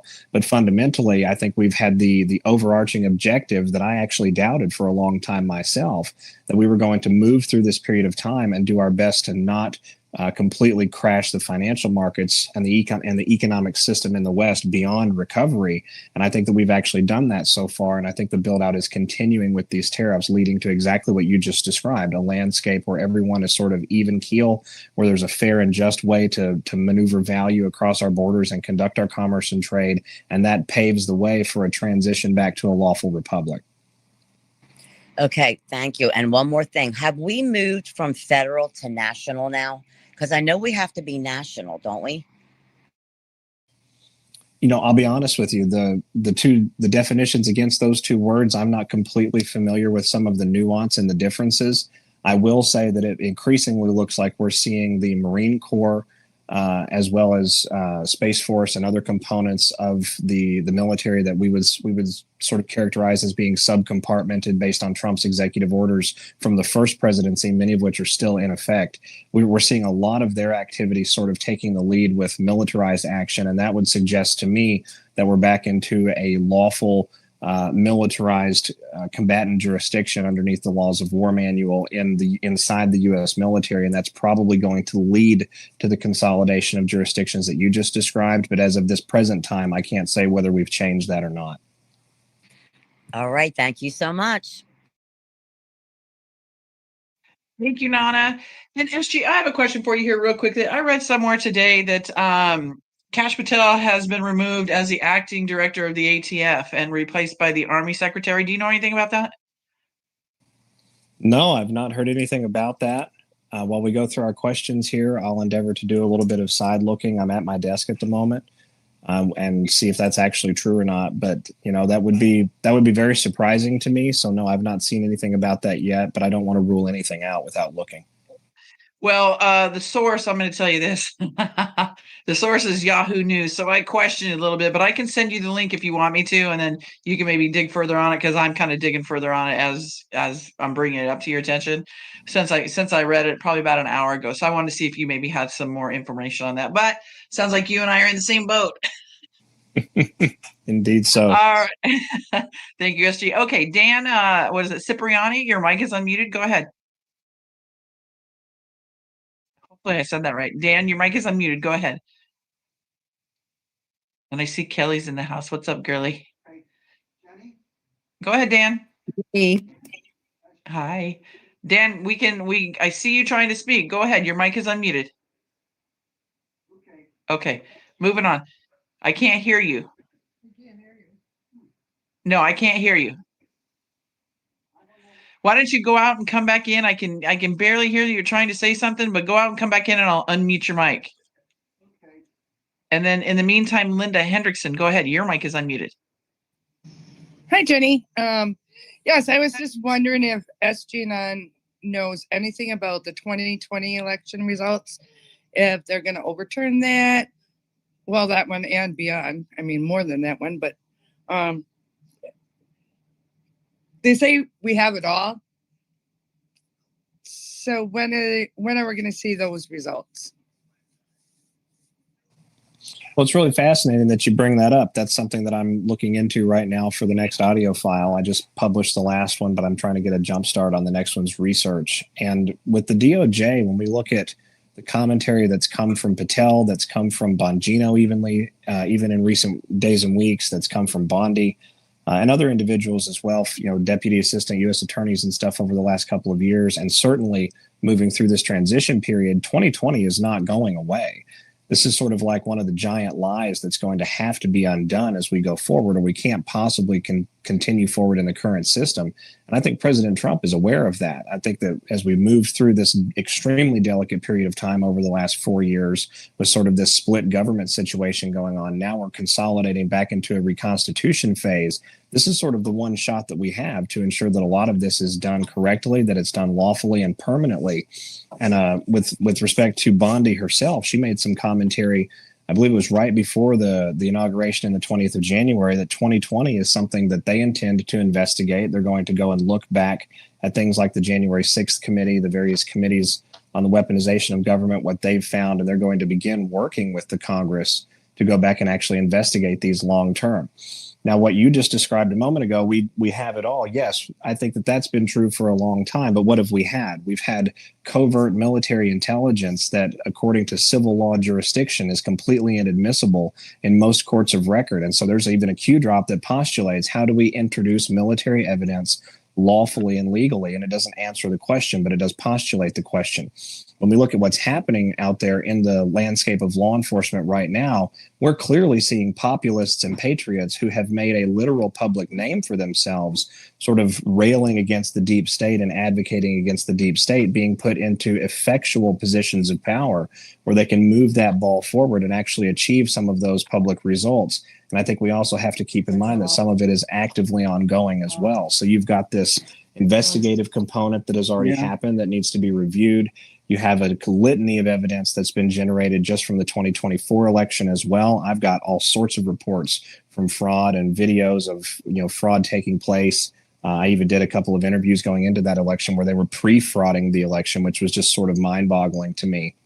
So all of that sort of showcasing a new body now. And we've also got the situation of having to go about and adjudicate new investigations for the 2020 situation that have not already been undertaken. Things like looking at the data with 2,000 mules and actually involving that into the DOJ. So I'm waxing a long time on the question because the context is necessary for the overall essence, which is the timeline.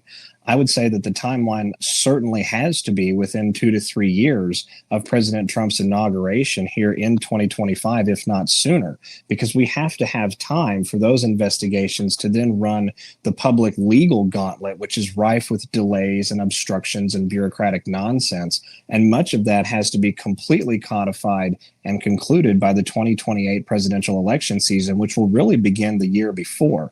So actually, as I'm answering the question here, I think I'm finding myself more falling into the 18-month to 24-month range for serious movement on these. And Bongino, who's now the deputy director of the FBI, who has been a very loud piece about a very loud mouth on air about things like the 2020 election, the just nonstop fraud of the Democrat machine, the criminality against children, even the Epstein issue, which he called out a great many times. This is now an individual who's the number 2 at that particular department. And he reminded us about a week and a half ago, I think it was, I put out a tweet where he said, we're going to have results, measure us by the results, but give us a little bit of leeway to see what we're working with. Nice. Remember, everybody, Dan Bongino came out and said, just because you're not seeing it doesn't mean things aren't happening behind the scenes. So just know, everybody, things are happening. Have some solace in that. They are happening. Okay. Was that your only question? Was that your only question, Linda? Was that it? Yeah, for now. Thank you. I might listen to SG some more. Okay. All right. Dan, let's see if we can hear you. Go ahead. Your mic is unmuted. Am I coming through now? We can hear you now. Yes, sir. Thank you, Jenny and SG. You're welcome. Have you heard anything to the effect that Justice Barrett herself or her family are being threatened in any way regarding decisions? It's interesting. Have been hearing reports of threats being made against several Supreme Court justices and their families with respect to decisions that are going to come up at this spring and summer session. I think it's the summer session that we're going to see next year. I've not been able to corroborate, where those reports are originating at. I found them on a forum board, but I've not seen them in news yet. That doesn't mean that they're not true. But it would not surprise me given some of the background with some of those justices, ACB being one of them. If you look at the religious background, it's actually very fascinating. And there could be some proximity to some circles in that particular umbrella that would certainly be hostile to any sort of broad arching common law government system that forces transparency out into the light. So all of that sort of waxing on a giant hypothetical of whether it's really true or not. I could see it in both directions. I think I need a little bit more research and corroboration before I can say one way or the other. Good enough. Thank you. Thank you, Dan. Okay, your mic is unmuted. Go ahead. Oh, thank you, Jenny. And thank you, SG, for all that you do as well. And everyone here, we're all important. But I have a fun little tidbit to share. And then I do have a question, SG. But this is kind of interesting. I did work in the United States Congress in Washington, bringing government back to the people many years ago. But a few years back, actually several years back, when The Apprentice was on, Trump was there at a polo field where I was, and with the people from The Apprentice, the show. And a young man who was quite eccentric on the show was going to run for Congress in Pennsylvania. And he and I struck up a conversation, and I was telling him about, things that I did, and I don't like to talk about myself that much, but the whole thing is then he was telling me that he was going to run for Congress. And he said to me, we've got to bring this country back to a republic. So most of us often think about, when did all of this start? And this was before Trump was ever president. So I think things were going on at that time. I just wanted to share that tidbit. So my question is, SG, I do get this question a lot too, and I wonder about it. I've done some research. What is a good source where we can find out exactly the structure of a republic governmentally, so that people are wanting to be involved and also to think forward? Do you have a good source for that? I did research just a little, but not a lot. Thank you. Well, that's a really tall question. I would have to say, for me, I look at the documents themselves. I take a lot of inspiration from the Federalist Papers. I take a lot of inspiration from the reports from the 1779 Massachusetts Convention, where they sort of came together and modeled how a state assembly can craft a fair representative state constitution for submission to a national Congress and application for to come into statehood with the Union. With respect to modern day commentators on the issue, I find it very compelling, some of the work that I've seen from a gentleman named Dave Roberts, who has been heavily focused on county level assemblies and committees of safety for a very long time. That's been a huge portion of his educational work. It predated President Trump. He was doing that all the way back in early 2009, 2010 timeframe. And his work informs essentially how a state assembly can field itself together. There's different variations and allowances based on the state constitutions. You can't really navigate this process of forming a republic if you don't look at the decentralized state level. You need to see how the state constitutions were made, how they were crafted, who was responsible for them. And I would go and look up historic societies for that. Daughters for the American Revolution is actually a pretty good reference for some of that initial activity. There's a couple of battlefield societies that go back to the American Revolutionary period that also have some good record keeping that came out of church houses in the day, believe it or not. So I guess the answer is there's not a single source, but there's a series of pretty significant informative pictures or informative components that help paint the broader picture. And ultimately, a Republican government itself is one that amplifies individual rights, but is able to protect those rights in the landscape of also protecting the broader collective and providing an apparatus for the collective to leverage themselves sort of in like a subdirectory fashion, sort of like a computer program would.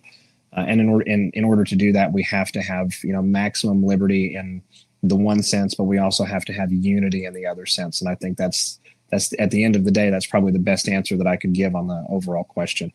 Oh my goodness, you're very knowledgeable, as we all know. And we will, most of us, I'm sure, will pray for you and continue to.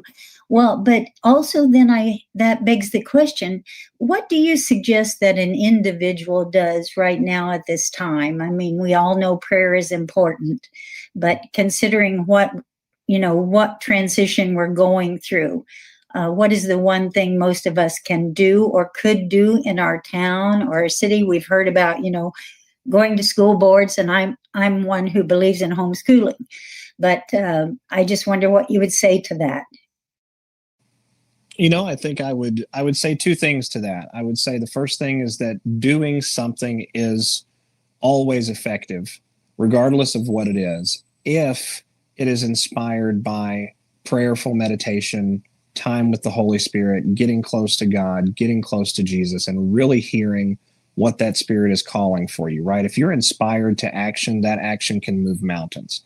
By the same token, if you're not inspired to that action or you're doing it because you dread it, it's probably not going to work out in your favor. And that's just sort of a truism of life, right? We sort of get the red light when we expect to have the red light.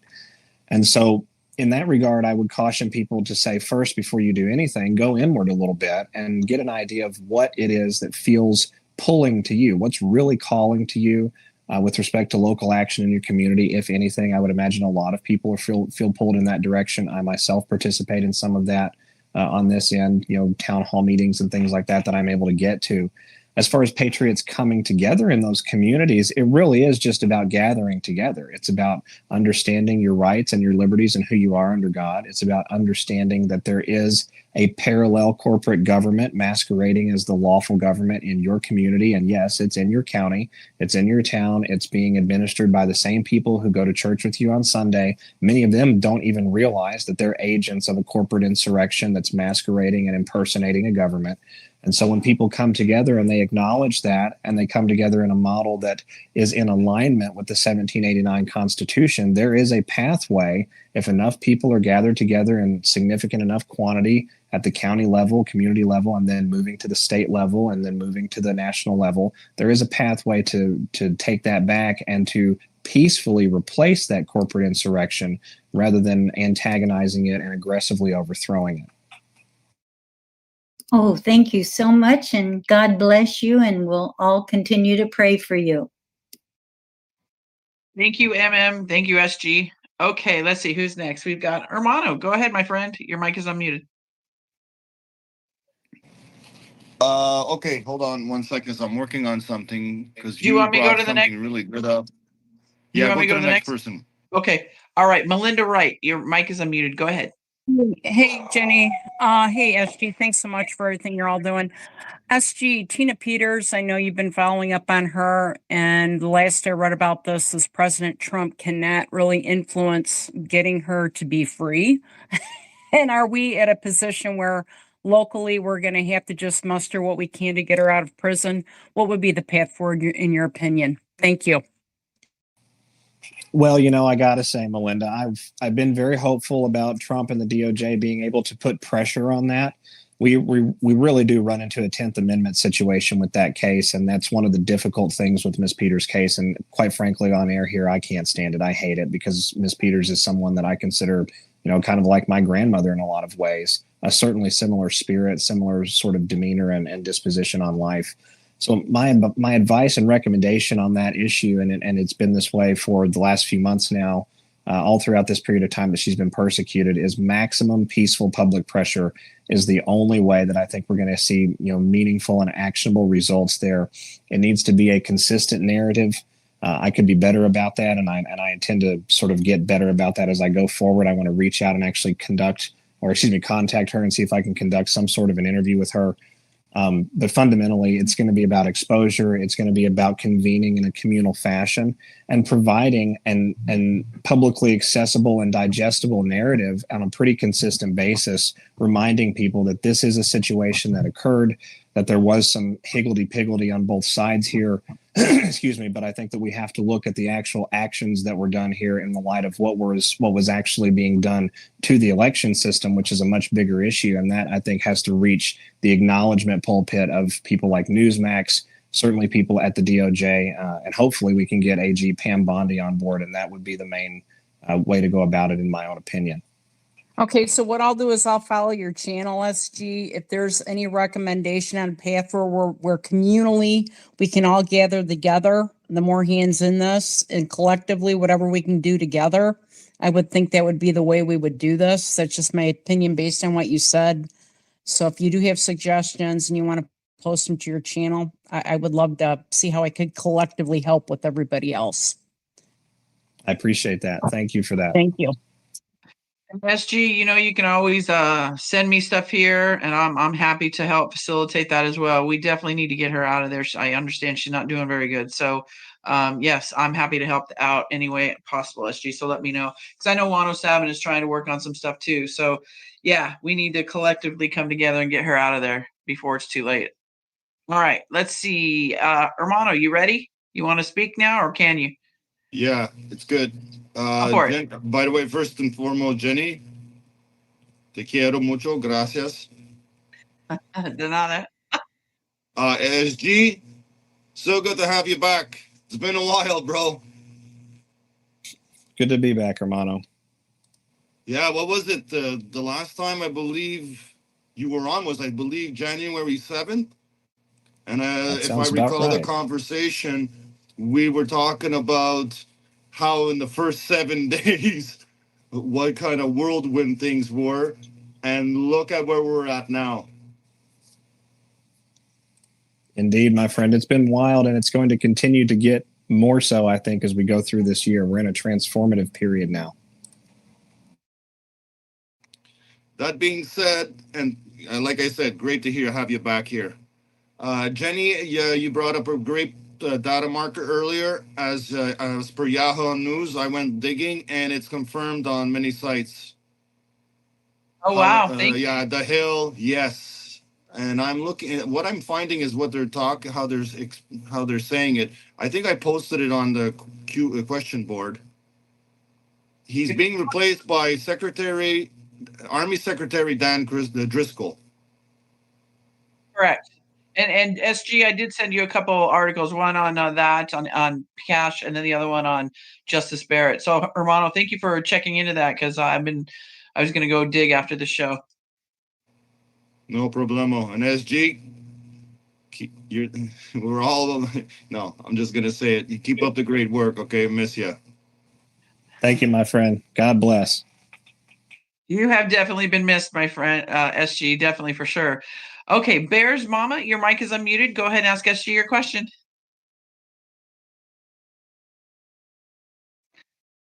Oh, and there they went. Okay, Linda Hendrickson, your mic is unmuted. Go ahead.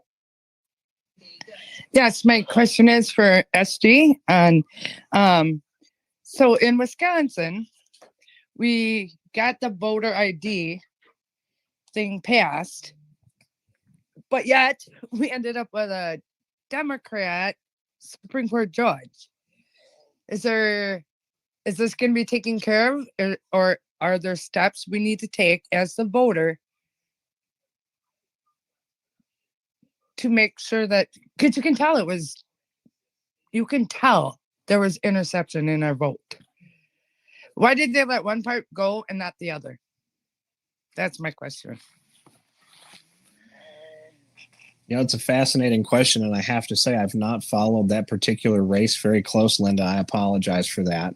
But what I would say is if we've got a demonstrable situation of election fraud going on, we're now in a period of time where we could see some actual progress made, again, at that legal, lawful level that we have to sort of work throughout this process in order to set this future precedent and prevent it from happening again.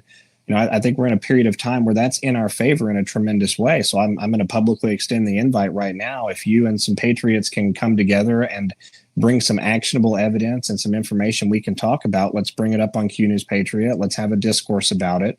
Let's break it down and let's bring some public attention to what's going on there. Because if you've got a state that has clearly trended very heavily in one direction on all of the meaningful races, and we have these sort of sticking eyesore thumbs out the other side in the other direction that don't make any mathematical sense, I think that's our smoking gun right there, that there's been manipulation in the process. Absolutely. Even like in the presidential election, like driving around and like I travel quite a bit around the state, not so much to the southern part, but like you would see Trump, and like hardly any others. Even with this Supreme Court judge of Wisconsin, now you're not seeing so many signs out, but the ones you've seen, they were not the Democratic. You've seen more, but way less. And I'm like, okay, they're doing something. I'm not sure. I think this is a subject that we as a digital army should put on our radar over the next few days, really dig into, because even though we took the big hill, right, we took a major fort. We got through an enormously consequential period of time between 2021 and early 2025, and we clearly have the momentum, the public appetite now. We have a lot of energy behind securing a lot of this stuff. So this is a period of time that is rife with benefit, but the war does continue on. There is still an apparatus at play. There is still an opponent to be defeated. There's still leverage to be had, quite frankly, in a regular warfare, high level look around, if I was to use the terminology. And I think personally, my initial impression of what's going on with the ATF is probably right alongside that overarching mission because of what the ATF could offer the U.S. Army, for example, with respect to civilian knowledge of militarized weapons. But I'm getting off topic there. Coming back fundamentally, this is a period of time where there's still a battle to be fielded, but we have the advantage clearly. We have the initiative clearly. And if we leverage our opportunity, that's why I've extended the invite to you and some patriots up there in Wisconsin. If we leverage this opportunity, we can really make lasting changes that secure these systems permanently into the future. Okay, so USG. So what do you want? What do you want me to get a hold of? Well, if you all have, anything like voter registration records not matching, canvassing that, doesn't add up, if there's any ballots that are tracked to properties that don't exist, any sort of video footage whatsoever of malfeasance happening at polling centers, and TikTok is actually a pretty good little resource for that sort of a thing, even though they shut down a lot of that content. I would just compile as much of that smoking gun evidence as can be found. And it sounds like with the fraud that's going on up there, it should be findable, even if it requires a little bit of effort. And then we'll convene and we'll have a discussion about it on air. Awesome. Well, I'm like small rural, so it's not like I'm in the big city by no means. But I still, like, when I travel, even to the next county after that, it's always been, but that's not how our voting records are showing it's coming out to be. Well, Linda, do what you can. Real quickly, Linda, do what you can. SG, I totally forgot to ask you, what's your time frame today? I know you typically give us about an hour. I'll be around for about another 15 minutes. I think that's as long as I can keep my little one occupied. Yeah, no, you're good. Guys. God bless. Thank you, Linda. Thank you, Okay, Miss Linda. thank you. God bless. Yep. Yep. Bye-bye. All right, SG, here's a comment on the wall from Beverly. It says, "Thank you for all you do. Many of us are on the brink of going broke. Will the inflation and corporate money grab everywhere we turn as we retire? Will we ever get some relief on this?" Absolutely, and that's That going to makes circle us sense? back. Yes, it will, and that's going to circle us back nicely to the discussion about tariffs a moment ago. We're excising the leech now from the host, right? We're removing the parasite from the organism, and that is a tenuous process that has some shaking out, and that shaking out is almost impossible to properly speculate. But when we look at what's been done, again, at that international level, and then we look at the domestic landscape being created inside really of the several states more than the federal government. We're seeing all sorts of states tabling legislation now, several of them having advanced it out of committee and into their general assemblies for a future vote here to revert us to a sound money currency, to measure the dollar at a fixed weight of tangibles, to outlaw things like CBDCs, right? These movements are occurring. These machinations are happening. And yes, we are going to see relief from that, but that relief may take a little bit longer to get here. And I just want to say I completely empathize with the comment. I paid $2.89 the other day for a gallon of gasoline in an area where during Trump 1.0, I was paying $1.68. So, looking at this landscape that we still have going on, the still high fuel prices, the still high energy prices, some of these markets are going to take longer to reverberate and reorient because it takes longer, quite frankly, to get those supply chains back to the domestic landscape where we can control them, where our national security is much more easily applicable to them, where we have more effectual basis and jurisdiction over how they operate, what they do, the types of behavior that they engage in at the nation state level with their commerce, with their selling various quantities of reserves of energy, right? These are all considerations in the broader picture of reorienting the system. And so I'm sorry to say that, I can't sit here and claim that we're going to see relief next week. I don't know. We could. But when we look at the overall landscape, I don't anticipate that it's going to take us years from this point to start seeing the benefit. Like I said, we're moving through this period of time where Trump knows that he has a window.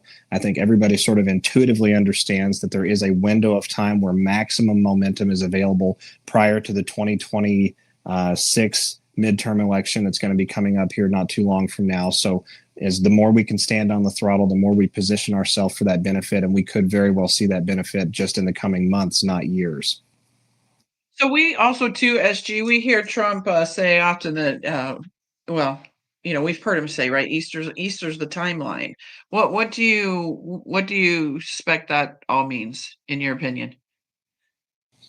Well, Easter itself, every year as we go forward, right? Easter is a festival that's recognized in the Western world. It's celebrated by a great deal of Western world orthodoxy and Christianity.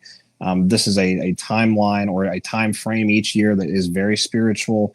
People are they slow themselves down a little bit. They focus more on that divine connection. Believe it or not, that generates a spiritual momentum, for lack of a better term, a quantum imprint in the world that is more accessible towards a unified goal rather than, say in the middle of, the working season or in the middle of the mad dash of the holiday season, for example. So fundamentally, that's always been my understanding of what's really at play here when we reference the feast seasons, the religious seasons and observances, and not just, in the Christian West, but also in other, faith models around the world as well.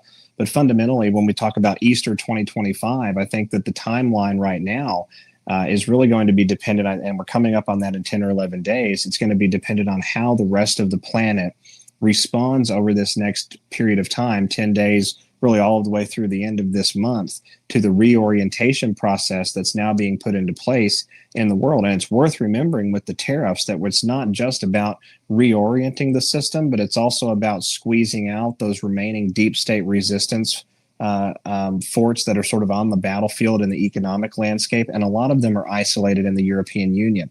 And so by putting the tariffs, on China in the way that President Trump has, causing China to, sort of spread that burden out amongst all of their other trading partners, then he's got tariffs going the other direction with Europe, and all of this happening, really in the last 9 to 12 days in physical form. We've seen it talked about for a little while, but in physical form just for the last 9 to 14 days, a lot of movement on these issues. It's forcing a great deal of change. And I think we'll have an idea of where we're going to go throughout the summer months and into Q3 and perhaps even the beginning of Q4 by the time we conclude this particular month, because it's the first month out the gate for the international financial year.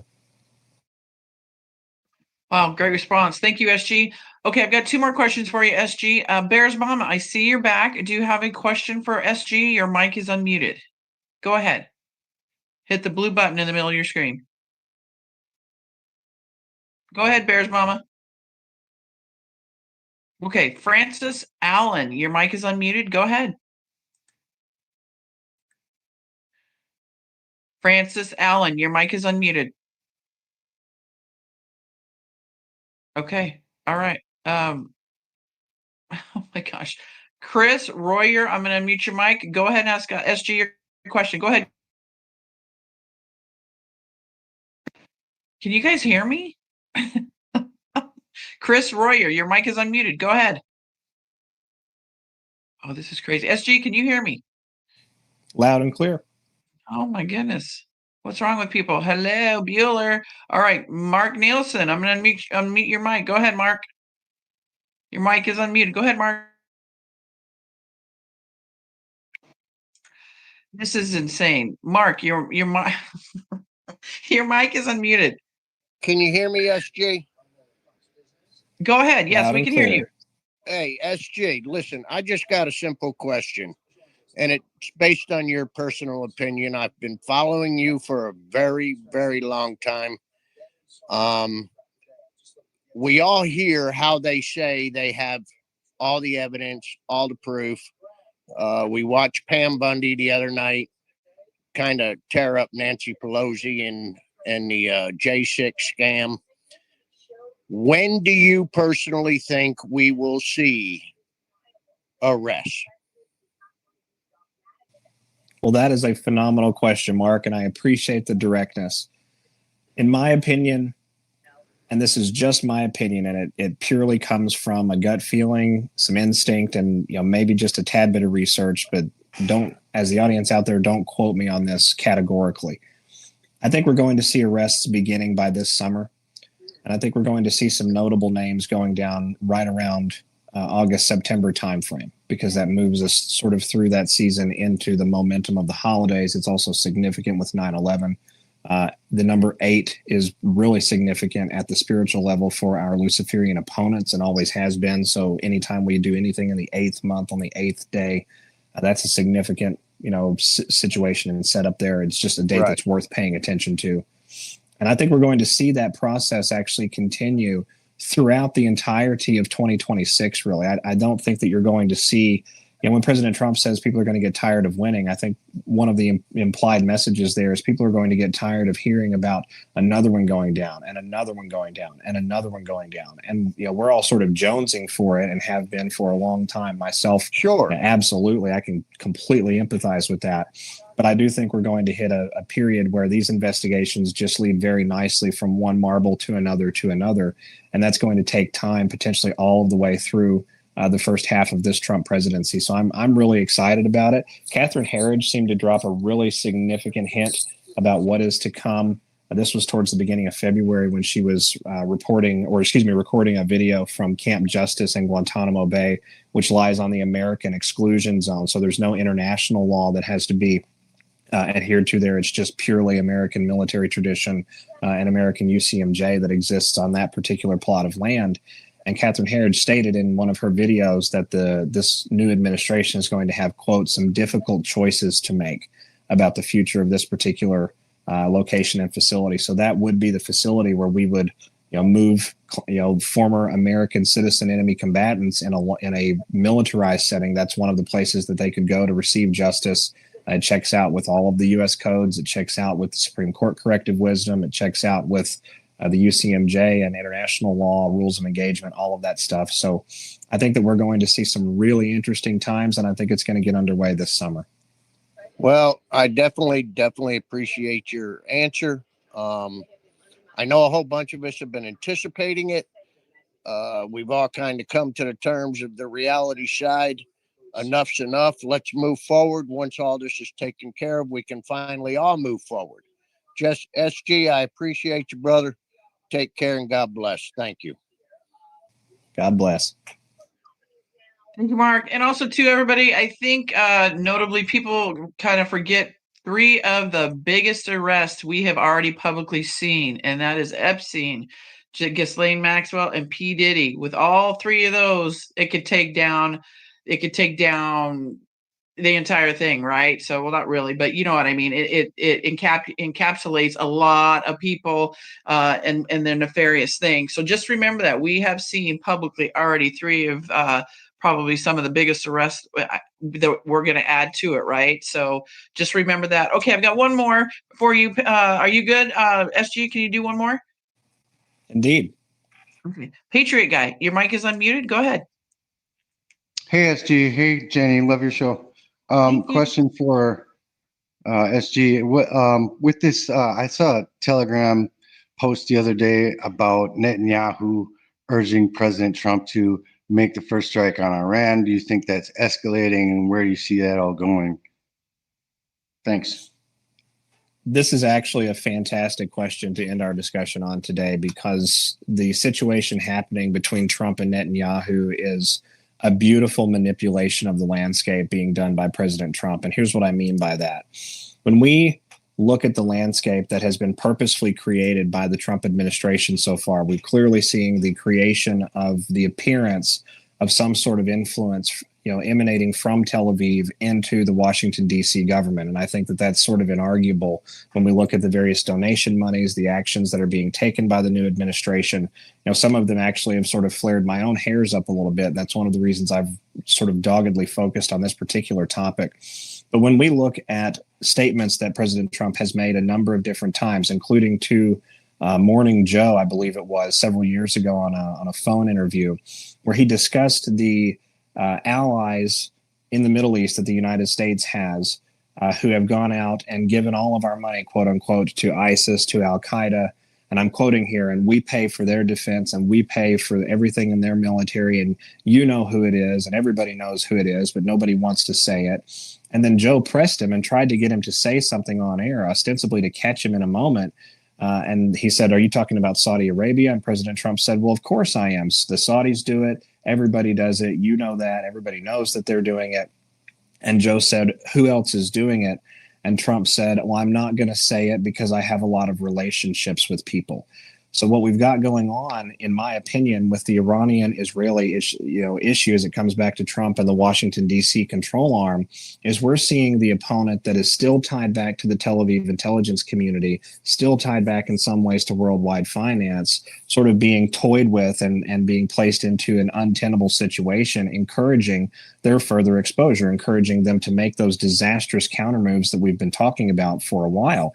And when President Trump recently hosted Netanyahu in the White House, and they were talking about engaging directly with Iran and Tehran and with respect to all of these negotiations, it became clear to me that part of what's going on here is the preparation in the public narrative and the worldwide narrative to provide the United States and Washington, D.C. a reason to intervene diplomatically in the geopolitics of the Middle East. And that reason is being created right now in Yemen with the Houthi component, which I would submit to you that even parts of that is military deception, but that's a whole other conversation, and people can listen to audio file 90 if they want a full breakdown of that particular topic. We looked into it a lot. So fundamentally, in that meeting with President Trump and Netanyahu in this press conference where they're talking about engaging directly with Iran, Netanyahu looks like an absolute scared human being, a terrified person in that period of time. He's looking around nervously. He's putting his head down. He's leaning over to one side. He's looking to see if anyone's paying attention to him. I mean, he's absolutely purposefully hypervigilant there for some reason or another. And it's my belief that the reason for that is they're going to find, based on these diplomatic negotiations, that the Israeli intelligence community, along with the American CIA and the Five Eyes and other various components of Western intelligence as a whole, is really in charge in Tehran. And it's not the Iranians per se, not those that are interested in the Iranian culture and people, that are actually pulling the levers of power here. And I think it's going to cause a very significant series of events at the surface level of the world, potentially even provoking a deep state retaliatory attack to prevent this massive exposure, because when that exposure comes, so does come the exposure of Obama, Hillary Clinton, all of the $1.8 billion to the Ukrainian bank that was reserved for Iran, the $400 million in cash, some of which was transported by the Israeli Air Force. I mean, the all bets are off when an open pathway of dialogue exists between the Trump government and the Iranian government, and the setup, I think, is being created to give us exactly that. Did that answer your question, Patriot Guy? Oh yeah, thank you so much. Thank you, Patriot Guy, for being here. And SG, thank you for being here. I'm so glad you're back, and I'm crossing my fingers we'll get you back next month, because you typically are here once a month. Is that a possibility? It is. It's appreciated. Just reach out to us and we'll get it together. And thank you very much for having me. I hope all of you have a wonderful night. It is worth remembering that we've won the overall war, even if we have some battlefields that still, require our effort to clean up. But that's part of the fun in the process. We've got our hands in the clay of the future generations, and I think we're going to be able to create something really special here. Amen. Thank you, SG. God bless you and your son. Have a great night, everybody. Come over and check out the Silk Show over on my X Space tonight at 9 p.m. Eastern Standard Time. Silk from the Diamond and Silk Show. That will be my 4th show today and final show for the week, because, as you know, I am in the process of moving and getting my new studio up. So once I get that up and going, we are going to add the video part of the podcast for those guests of mine that like to be on the video. So SG, God bless you. I'm so glad you're here, and we'll talk to you in a month. And Kelly, thank you for being here. Captain Kyle's assistant Kelly is here. So everybody, we'll talk to you soon. God bless you, and have a great night. And we'll either see you over on the X Space or we'll see you on the next show. Thanks, guys. God bless all. Good night, SG. Good night.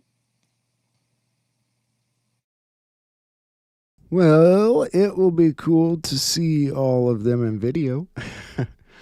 Some of them we already see in video, obviously, but yeah, where to start?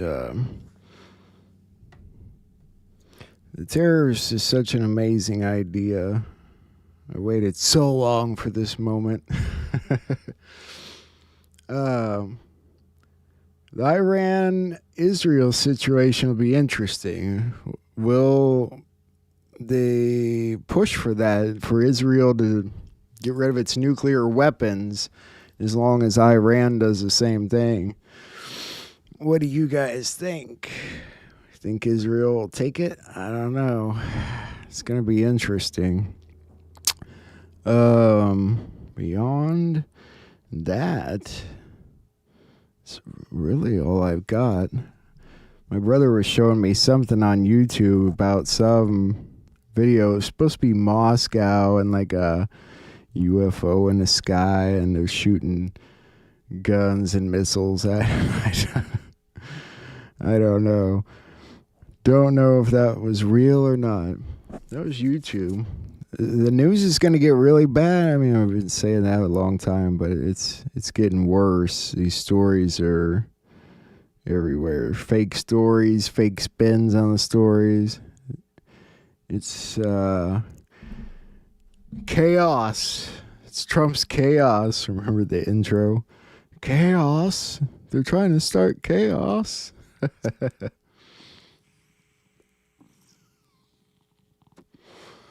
I'm just glad spring is here, and I do think we will see arrests come out of all this Russian collusion, crossfire hurricane stuff, to be honest with you. He said, what, August, September?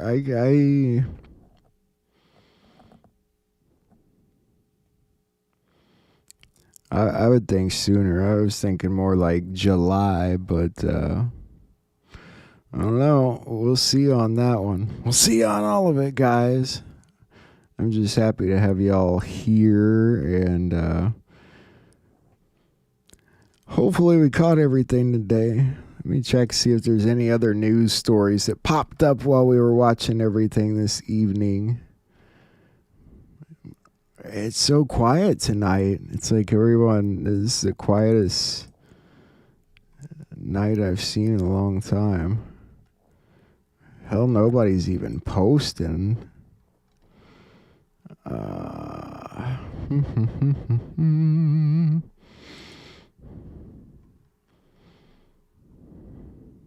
Yeah. I mean, I just don't see anything. There is the Bill Maher video. Oh, you know what? I did want to show you this Laura Silsby video before we finally wrap up. I don't think it's too long. I think it's just a few minutes. The Chester Bennington one we can watch another time. It's not that detailed, honestly. And if you're looking for the entire Bill Maher episode from last night, it's out there. I'm not going to play it here because it's from HBO.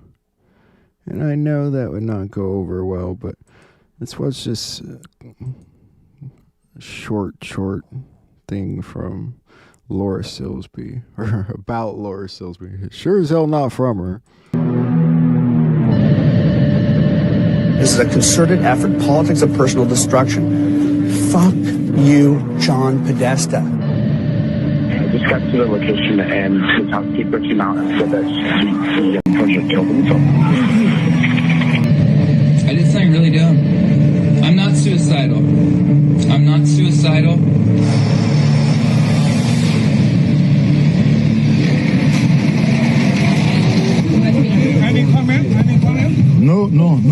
No comment. Not right now. In November of 2009, a woman named Laura Silsby founded a nonprofit, the New Life Children's Refuge, which described its mission as attempting to rescue orphaned and abandoned children in Haiti and Dominican Republic.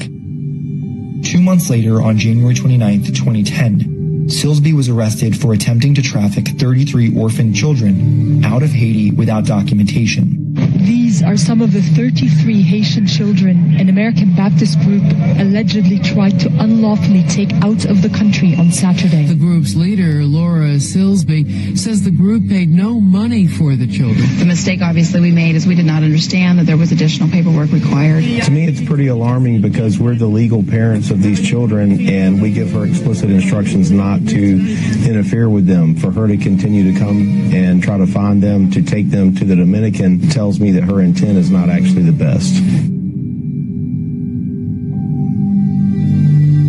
The world would later learn through WikiLeaks that Hillary Clinton was sent email updates from Uma Abedin and other associates regarding Silsby's incarceration and developing legal case. This was not the first time Silsby found herself facing child trafficking charges.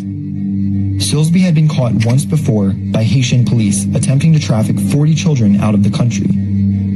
However, in that incident, no charges were brought against her, and she was merely turned back at the border. A week after Silsby was apprehended the second time, on February 7th, 2010, former President Bill Clinton appointed Silsby a lawyer by the name of Jorge Puello. Puello was successful in getting Silsby's charges reduced to 6 months. Jorge Puello also had a colorful history with human trafficking. He was convicted of operating an international sex trafficking ring involving women and underage girls out of Central America and Haiti. Puello's wife was also arrested on the same charges.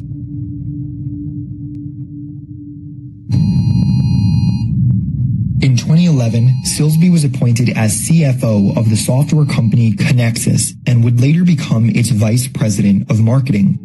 Connexus operates AlertSense, which is the mass notification software used in FEMA's Integrated Public Alert and Warning System, or IPAWS. The goal is to alert Americans to emergencies like severe weather and missing children. One of IPAWS' functions is to issue Amber Alerts to the public in the event of kidnapping. The Amber Alert system was set up during Bill Clinton's presidency. In 2015, Laura Silsby married Norman Gaylor and took his last name, which is how her name now appears on the Connexus website. How does a woman who was caught multiple times attempting to traffic children internationally get promoted to the executive team of the preeminent kidnapping warning system in the country?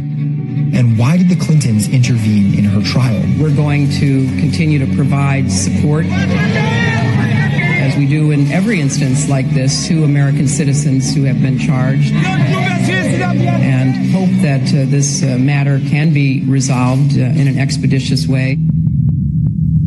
The morning of July 26, 2019, Twitter users saw hashtag Clinton body count trending, just weeks before Jeffrey Epstein had reportedly committed suicide in his prison cell. The phrase Clinton body count was nothing new and had become a meme in forums across the internet years prior. It references the seemingly anomalous amount of Clinton associates who died suspiciously or under mysterious circumstances. Izette Folger, a close friend of Clinton associate James Alefantis, gave a statement in support of Silsby during her trial. Folger is the daughter of Michael Maccabee, who coaches leaders of Nuestros Pequeños Hermanos, or NPH, a large organization that runs orphanages all over the world. Folger's son, Max Maccabee, is on the board of directors of an NPH orphanage called Friends of the Orphans, which is one of the 760 orphanages operating in Haiti and happens to be the exact orphanage from which Silsby was caught trafficking children. Curiously, Max Maccabee gave an emphatic and lengthy statement of support for Comet Pizza during a contentious neighborhood commission meeting back when the Pizzagate controversy exploded. It is also worth noting here that Frank Giustra, owner of the Radcliffe Foundation, is on the board of directors for the Clinton Foundation and is a major donor to the organization. The logo of El Pita Home, a refugee center founded by the Radcliffe Foundation, happens to be almost identical in shape and color to the boy lover symbol that the FBI declassified in 2007. Now, regardless of how you feel about the veracity of Pizzagate, scandals seem to follow the Clintons. Their ties to pedophilia don't end there. Monica Peterson was a research intern at the Laboratory to Combat Human Trafficking and a research fellow and assistant director at the Human Trafficking Center. She also served on the Colorado Human Trafficking Council's Data and Research Task Force.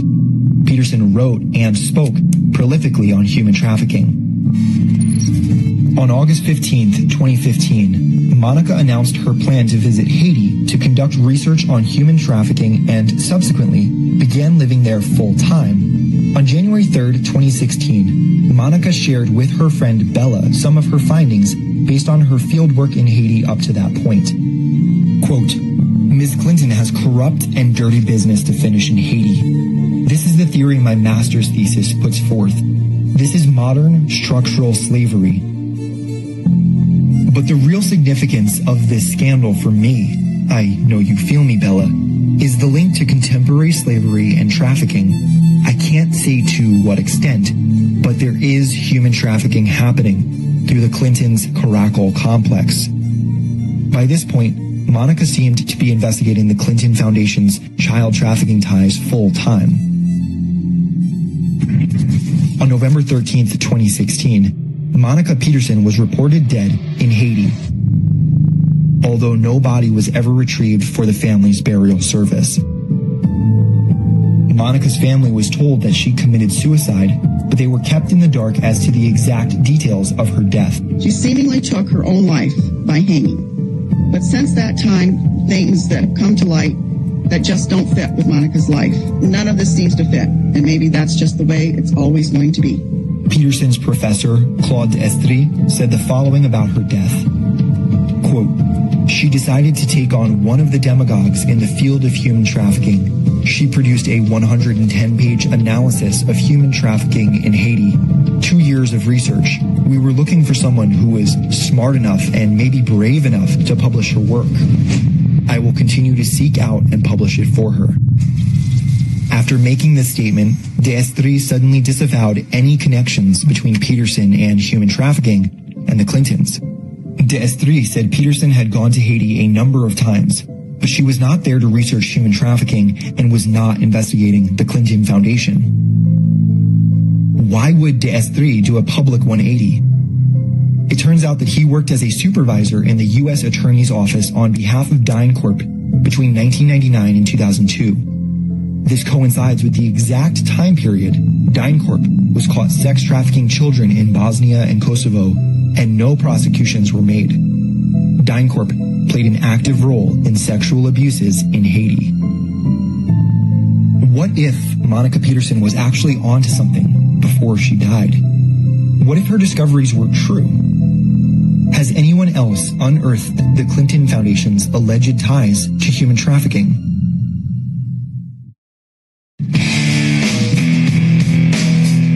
Chris Cornell was the vocalist of the popular band Soundgarden. He and his wife, Vicky, worked with 6 different charity organizations for nearly a decade. In 2012, they founded the Chris and Vicky Cornell Foundation, which strives to support and protect abused and sexually exploited children from around the world. The couple eventually became involved with one of their foundation partners' organizations, Aid Still Required, helping sexually abused orphans out of Haiti. Aid Still Required has received massive donations from the Clinton Foundation. According to a source that spoke with Freedom Daily, it was during this time that Cornell discovered that these orphans weren't being placed into better environments after all, but were then being sold into sexual slavery and human trafficking rings. In May of 2017, Chris Cornell was found hanged to death in the MGM Grand Hotel, leaving behind his wife Vicky and their 3 children.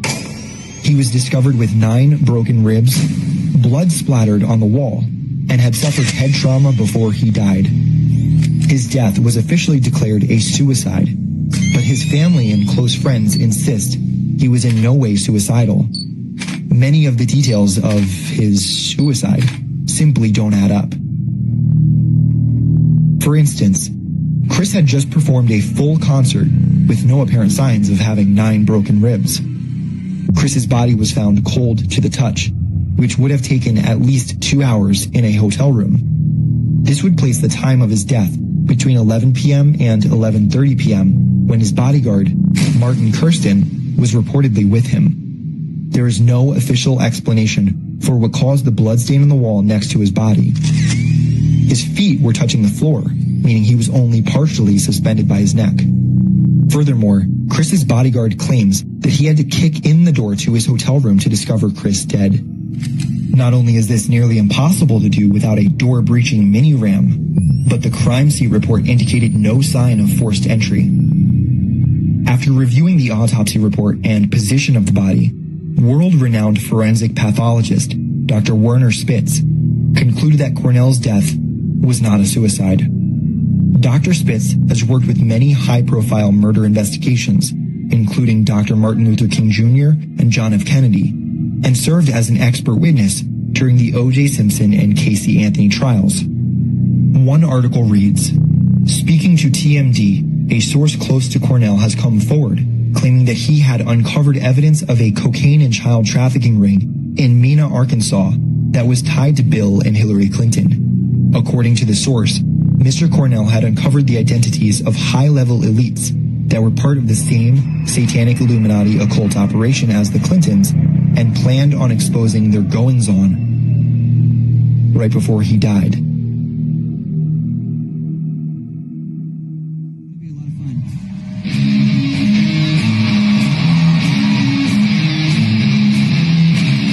Months later, it was reported that Linkin Park frontman Chester Bennington committed suicide on Chris Cornell's birthday. Bennington and Cornell were reportedly working collaboratively to expose a pedophile ring operating in the music industry and elsewhere, although this cannot be substantiated. However, that doesn't mean that Bennington's death, and life for that matter, is without intrigue. Linkin Park was handpicked by John Podesta to promote an organization called Sustainable Energy for All in Haiti, which received a $250,000 grant from the Clinton Foundation, even though they did not apply for it. Bennington and Cornell were both associated with the Haiti-based nonprofit Aid Still Required. One police source was quoted as saying that he believed Bennington was murdered. Oddly, the Los Angeles coroner's office took 130 days to release the autopsy report. Bennington's sister, Toby, has publicly indicated that she believes her brother shared the same fate as Jeffrey Epstein, who famously didn't kill himself. She claims her Twitter account was subsequently hacked and suspended after she publicly shared her suspicions. There does appear to be a striking resemblance between the faces of Bennington and Hillary Clinton's campaign chairman, John Podesta, which many have pointed out looks like a father-son relationship. The prevailing theory is that Bennington's mother, Elaine, had an affair with John Podesta, which would have been possible given that the two knew each other. The theory goes that when Bennington's biological father found out he was raising another man's son, he divorced her. Now, many investigators believe that Lincoln Park, the band, is an homage to Lincoln Park, a Canadian military base in Alberta that conducted MK-Ultra mind control experiments on children for the purpose of developing super spies and assassins. Many children involved in the programs at Lincoln Park were sexually abused. Bennington has publicly spoken of being sexually abused as a child. John Podesta, or Skippy as he prefers to be called, owns a large and vile collection of what can only be described as pedophilia art.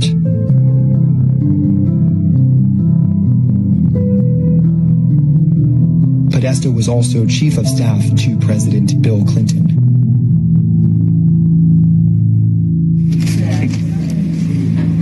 All right, well, you see where I'm coming from. Okay. Yeah. When I talk, that's because I'm interested in this ongoing whatever the hell they're doing. What's in your closet, John Podesta? Big Podesta? Big Soros? Do you want us to play these games? Because we're playing to win. In 2009, James O'Keefe of Project Veritas released undercover videos purporting that ACORN, the Association of Community Organizations for Reform Now, had been engaged in underage prostitution. None other than John Podesta was appointed to investigate the scandal. Journalist Andrew Breitbart was vocal about his disdain for Podesta. On February 4th, 2011, Andrew Breitbart tweeted, "How progressive guru John Podesta isn't a household name as a world-class underage sex slave op cover-upper defending unspeakable dregs escapes me." Then, a year later, all throughout February 2012, Breitbart telegraphed the release of a video that he said would appear on March 1st. This video, he claimed, would be severely damaging to Obama's re-election campaign. "Wait till they see what happens March 1st, he said. Right before the anticipated release on February 28th, 2012, he tweeted, "How much longer until they kill me? Heart attack or car accident, or frame me for a crime? Read me while you can." Breitbart died of an alleged heart attack on March 1st, 2012, just 2 days later. The coroner who conducted the investigation died of arsenic poisoning just 2 months later. Given the gravely serious nature of investigating international child trafficking rings and their ties to Washington, Hollywood, and the Vatican, there have been many suspicious deaths of whistleblowers and journalists who've attempted to blow this story open. There is a preponderance of dots that, if connected, may point to those who seek to silence this message. Moreover, this industry of sorrow appears to be international in scope. Human traffickers see borders as mere lines on a map. It's important to draw the distinction between what I call lone wolf pedophiles and international networks. The networks allow the media to cover stories on lone wolf pedophiles because it feeds the idea that pedophiles don't work together clandestinely on an industrial scale. One need not look any further than the suspicious death of former police detective Mark Minnie, author of The Lost Boys of Bird Island, an expose of high-level child trafficking in South Africa. Shortly after publishing his book, he was found dead by gunshot to the head. His death was ruled as suicide, despite his family claiming He assured them that he would never commit suicide. An official cover-up of a pedophile ring involving former Minister of Defense Magnus Malan and 3 other National Party cabinet members. But family members say many told them days before he died that if anything happened to him, they must know he was killed. He has been mentioning it to us for quite a long time. He expressed that his life was in danger. There is no ways that I or any of us believe that he would have opted out. And that is why I've actually agreed to do this interview, to dispel any thoughts and rumors that this could have been a suicide. 15 years ago, I was incarcerated and tortured by the government because of a book I published naming names of big group of politicians and businessmen that were doing child trafficking. One can also examine the case of investigative reporter Lydia Cacho Ribeiro, who was beaten, raped, harassed, arrested on false charges, and had her home vandalized when she began investigating systemic child abuse in Mexico. That was the 7th time in my life as a journalist that I had to flee my home in order to stay alive.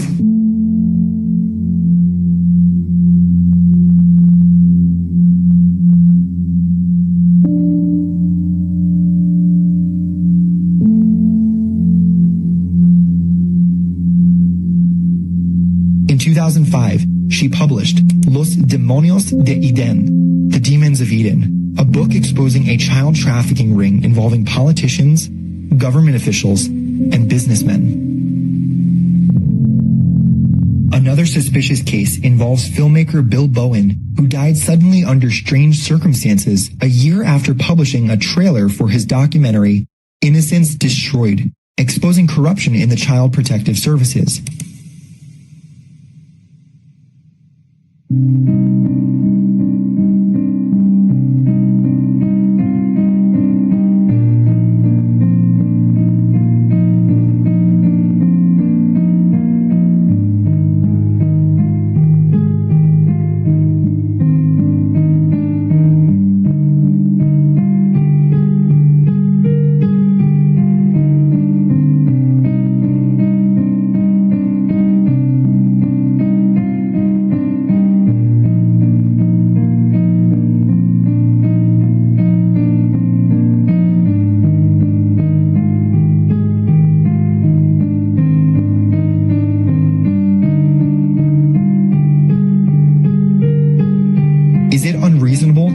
Foul play was involved with these 3 brave individuals? When this pattern appears virtually everywhere, that child trafficking is about to be exposed.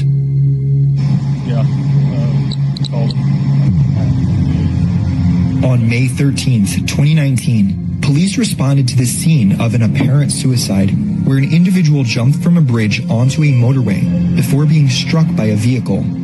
Corey Feldman, you are fake news and you protect pedophiles.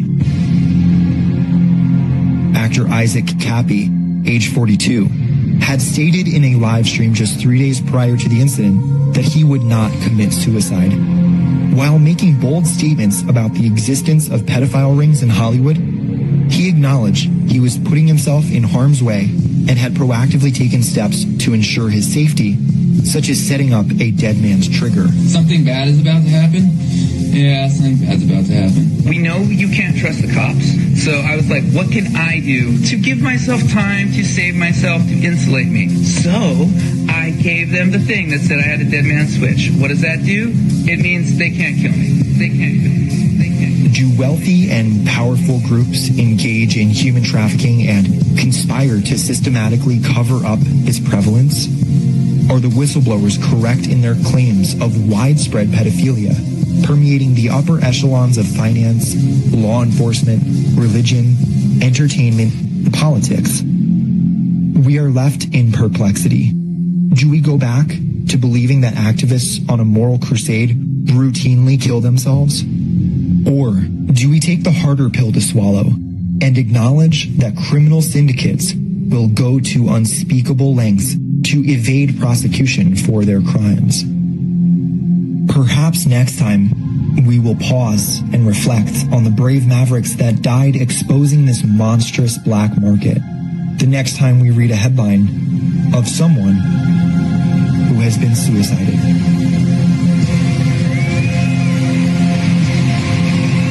This is a concerted effort.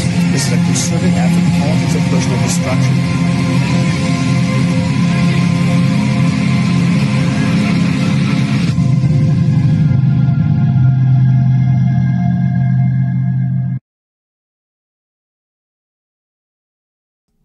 Pure evil right there. There'll be a time and a place for all that stuff to come out too.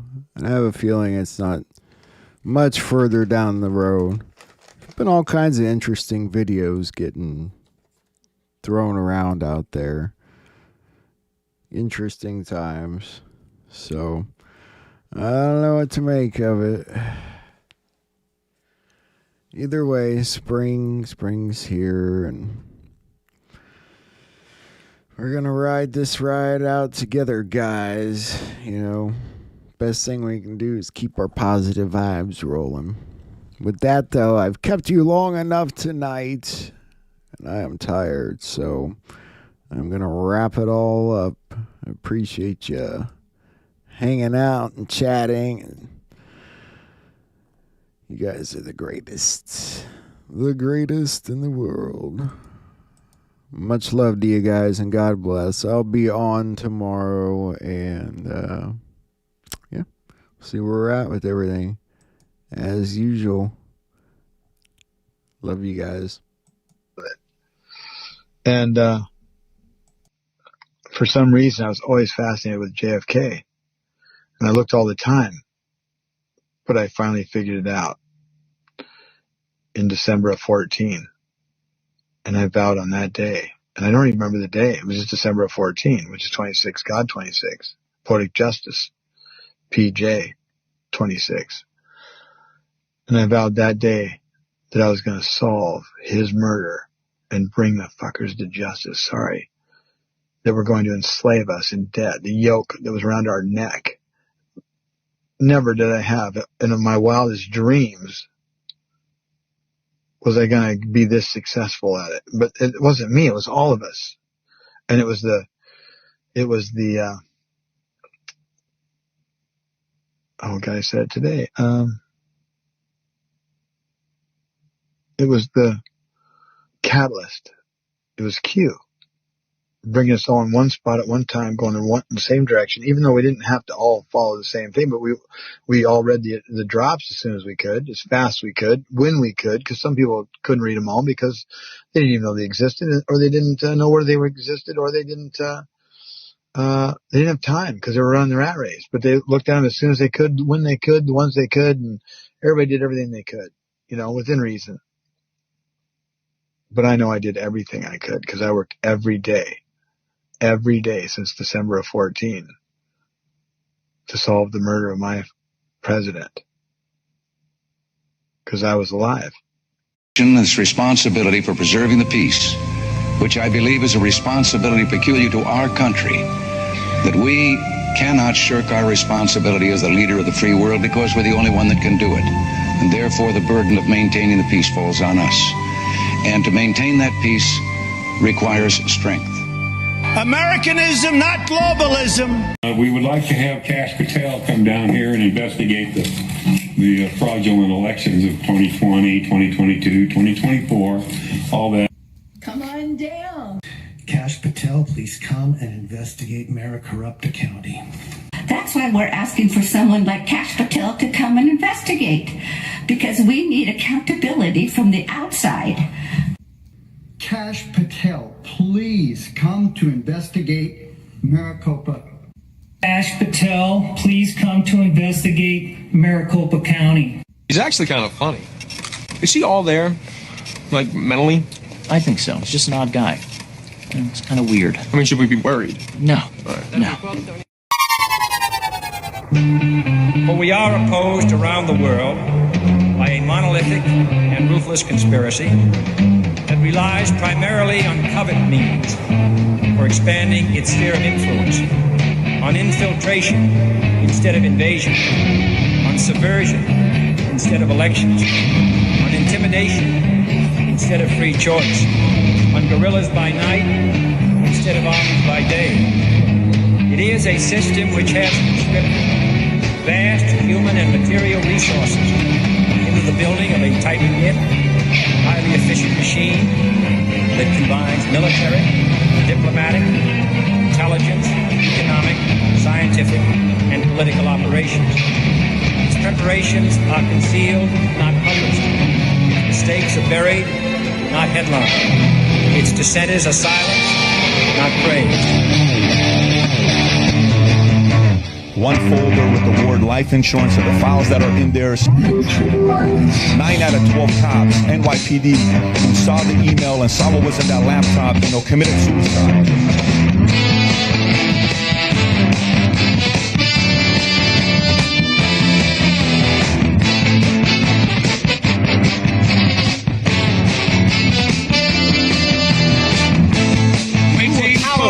You're not Hillary Clinton is thousands. No, these people. Hillary Clinton is thousands. People. Hillary Clinton is thousands. That's the problem.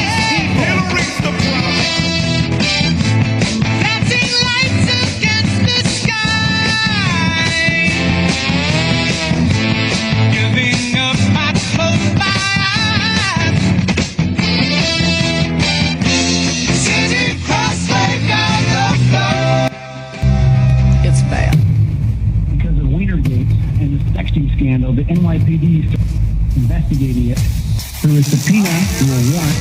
They searched his laptop and sure enough found those 650,000 emails. They found way more stuff than just the more information pertaining to the inappropriate sexting the guy was doing. They found State Department emails. They found a lot of other really damning criminal information, including money laundering, including the fact that Hillary went to this sex island with convicted pedophile Jeffrey Epstein. Bill Clinton went there more than 20 times. Hillary Clinton went there at least 6 times. The amount of garbage that they found in these emails of criminal activity by Hillary, by her immediate circle, and even by other Democratic members of Congress was so disgusting. They gave it to the FBI, and they said, we're going to go public with this if you don't reopen the investigation, if you don't do the right thing with timely indictments. NYPD was the first one to look at that laptop.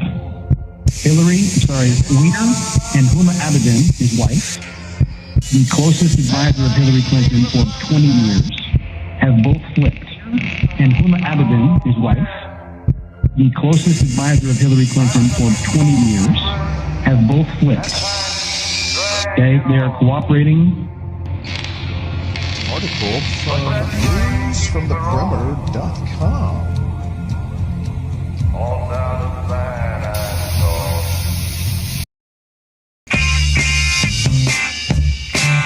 There's one for you, 19 for me. Cause I'm the tax man. Yeah, I'm the tax man. Should 5% appear too small?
with the chaos. The average American sees chaos. The American people see chaos. It's total chaos. You brought chaos. It's just complete chaos. Unleashed an economic chaos. They unleash chaos. They are creating chaos. This chaos. There's too much chaos.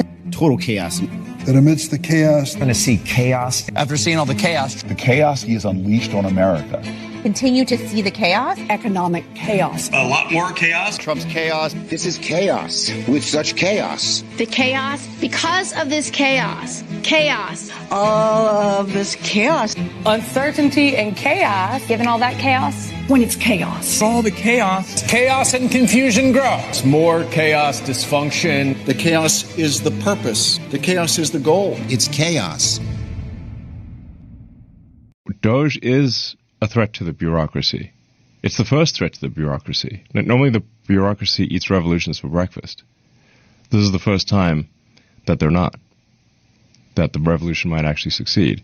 That we could restore power to the people instead of power to the bureaucracy.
For the ones who are on the Ascension timeline, you will notice that your world is getting smaller because you are reaching a point of singularity where everyone that's connected to you is in the same timeline, but the ones who are not connected to you are falling away because they are not coming into singularity. They are staying in the box and they are branching off into other split off timelines that are keeping them stuck and stagnant in lower, denser realities. And you are ascending into a higher, lighter vibrational frequency, and that is how you know that you are going into fifth dimension and you are going into a higher experience of reality that no one has ever experienced before in physical form. Humble yourself before God humbles you. Pride always goes before a fall. Pride will only bring misery into your life. You need to come before the Lord with humility. But if you don't, if you're proud, if you're arrogant, if you think and believe that you are in control, trust me, you will be humbled publicly instead. For those who exalt themselves, they will be humbled. But those who humble themselves will be exalted. All right, a message for those of us who are addicted to immediate gratification. Most of us have lived paycheck to paycheck. So, we want stuff and then we'll put it on credit, and then because we want it before we have the money, and that's the way we work. Trump does not think that way. He probably never has had to think that way. And therefore, he's in this for the long game, even though he's got to do it in a short amount of time. And so he's going to make some light concessions which seem backwards to his agenda, like this latest move with, getting this bill passed so that, the government can stay open. That doesn't make sense to us. It's like, hey, shut the whole thing down and drain the swamp because immediate gratification. We just want to watch everybody go to jail. He is methodically working through the situation. I'm sure his private meetings with Pam Bondi and Kash Patel and others is get every detail. Find out every time that person's name is mentioned in this town. Anytime their name is on a check, either one they've written or one they're receiving. Find out where all the money goes. Find out where everything works through so we can get them for every single incident that they're guilty of. And find out how they're connected to NGOs, and find out he's in it for the situation to be concluded, where it's going to be over. When it's done, it's over. We're not going to go through this again. That's Trump's thinking. He's taking us past the immediate gratification of saying, I want this done now because I want justice. And he's looking at it in the sense that justice will be permanent. And it will be a situation where the United States, not just me, not just what I want, but the United States and the populace never has to go through anything like this again. So the difficulty is when you're addicted to immediate gratification, it's hard to watch long-term players do what they do. But it appears to me that Trump is a master at this. He's done this his entire life. He has played the long game in a short amount of time, and that's what he's doing again. So let's all be patient, including myself. Let's be patient.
Donald Trump's official return to power, his administration wasted no time putting its plans into motion. The expansion of Guantanamo Bay, Gitmo, is happening now, with reports confirming that construction crews, military engineers, and advanced tech specialists are working around the clock to complete the facility's transformation into the world's most secure detention and interrogation hub. And the timing couldn't be more critical. Trump's military task forces are already carrying out unprecedented global raids, snatching key players from the cabal's networks and dismantling operations in real time. This is the purge of corruption that patriots have been waiting for, and the details emerging from this monumental crackdown are nothing short of explosive. Gitmo's expansion, a fortress reinforced. The upgraded Gitmo facility is rapidly becoming the epicenter of the fight against the cabal. Leaked schematics reveal the addition of 12 new detention blocks built to house high-value prisoners indefinitely. These new structures are equipped with cutting-edge biometric locks, quantum surveillance systems, and interrogation rooms unlike anything the public has ever seen. Sources close to the Department of Defense confirm that Gitmo now has behavioral modification chambers, equipped with AI-driven technologies designed to extract information from even the most defiant detainees. These rooms can reportedly identify lies in real time, detect stress signals at a cellular level, and use targeted frequencies to neutralize deception tactics. Since Trump's return, military task forces have ramped up their operations in the U.S. and beyond. Early this morning, reports surfaced of simultaneous raids in Switzerland, the United Arab Emirates, and offshore Caribbean facilities, all known safe havens for cabal operatives. Unmarked aircraft, disguised naval ships, and specialized black ops teams have been deployed to ensure secrecy and precision. The targets? Bankers, global CEOs, and political puppets who have manipulated markets, funded wars, and trafficked in human misery. Among the shocking arrests, a top media mogul in New York City, believed to have direct ties to coordinated disinformation campaigns against Trump. A pharmaceutical tycoon in Zurich, accused of engineering global pandemics for profit and control. A European royal family member, allegedly linked to elite human trafficking rings operating across the EU. Each arrest brings forth troves of evidence, and military intelligence teams are working tirelessly to connect the dots and unravel the full extent of these operations. Gitmo's rapidly expanding database now holds classified evidence from these raids, and the picture it paints is horrifying. The cabal's reach and depravity are worse than anyone could have imagined. Human experimentation labs. Newly uncovered locations in Eastern Europe reveal underground laboratories where human subjects, many of them children, were used in genetic and bioweapon experiments. These labs were funded by a coalition of elites and major corporations. Hidden fortresses. Beneath Antarctica. Evidence from detainee interrogations has exposed secret underground cities in Antarctica, allegedly housing stockpiles of bioweapons, stolen gold reserves, and ancient artifacts. Military operatives are already planning targeted strikes to neutralize these hidden compounds. Mass media collusion.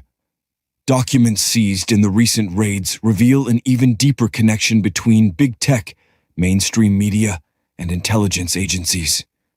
Weekly meetings between media executives and globalist think tanks have been exposed, confirming their coordinated efforts to manipulate public opinion. The elite's financial blackmail.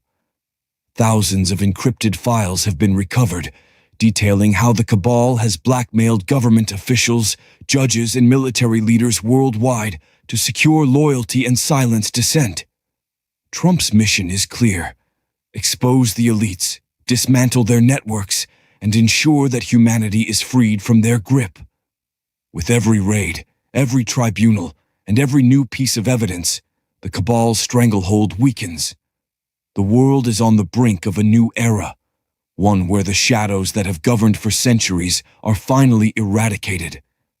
This isn't just a fight for justice, it's a fight for the soul of humanity. Trump's 2025 Gitmo expansion and the massive military operations surrounding it mark a decisive moment in history. The time of the global elites is over, and the reckoning has only just begun.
I've been widowed a long time. I've been alone, and I met the love of my life at Trump rallies. We crossed paths going to get like sodas. It was kind of like love at first sight, I guess you could say. We teamed up. We started traveling across the country. We've been to like about 14 rallies since then, and we did decide in Scranton on October 9th, like, hey, you know, we ought to get married. And she said, yeah, that's a good idea. It was kind of like, I don't know, it was kind of magical, I guess you could say so. So with all these critics in the liberal media claiming that, oh, Trump rallies are full of anger and hate and fury and fear and paranoia, no, Trump is love. It started with one town, then another, then another. Used to be, a man could ride from here to the Rio Grande and find good folks living honest lives. Now, all he found was empty streets and locked doors. A sickness had passed through, but it weren't no plague. It had a name, and that name was Big Money.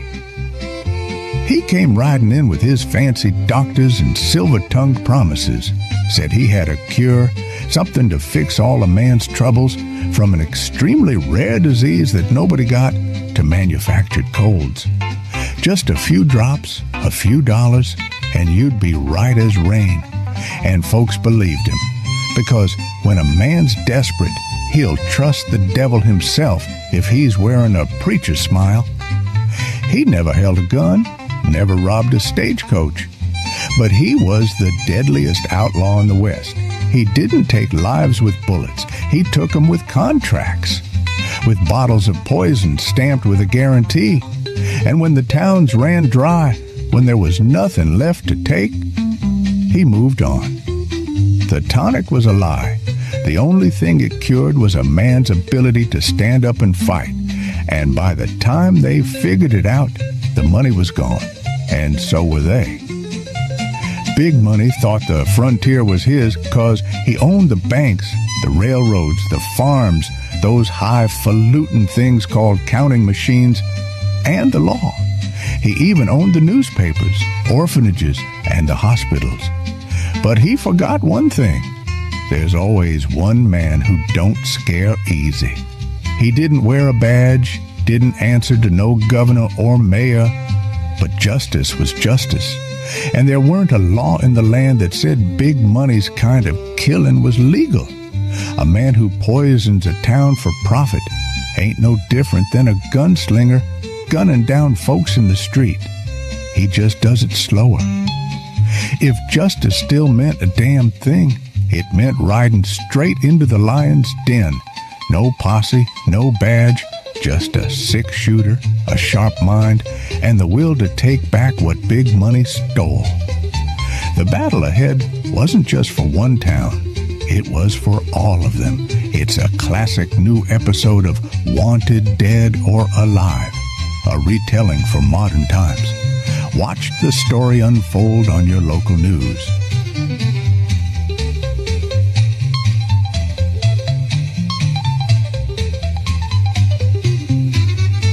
Swear to God, I hate you if you voted for Donald Trump.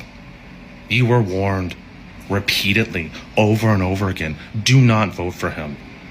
He doesn't know what he's doing. He doesn't care to know what he's doing. And now we're finding out that they are sending innocent men to El Salvador. Men with protective orders in place. They are just ignoring the judge's orders. They're sending innocent men to this hellscape of a prison in El Salvador, and we can't get them back. If you are a Republican, this is your fault. You did this. You fix it. How dare you call yourself an American? How dare you call yourself a patriot? You're sick. Your entire movement is based on nothing but nihilism and destruction and hatred and lies. May you suffer. May you burn in hell for this, Trump supporters. And again, I have no proof for this, but it is showing up. We're designed to take care of a pension problem with the boomers, and then bring in 10 to 15 million younger, mostly male folks as replacement population. I mean, I haven't seen the documents that suggest that, but If I was going to want to take care of the debt problem and inflate the economy, I would do exactly what That's right. It's the other side of the equation of replacement migration. You just don't bring in 25 million people in 4 years. You have to then also knock out the other people. You want the whole truth. You deserve the whole truth. So here's the thing. Find out who I am. And for those of you who know, and you're not saying anything, well, those golden tickets you have are really lined with lead. Because until the whole truth comes out, it's all just lies on both sides. So anyway, TikTok, have some fun with this. Find out who that man is with the silly curl on his forehead. I had forgotten I even had that curl for decades. Strangest thing, having your memories wiped out.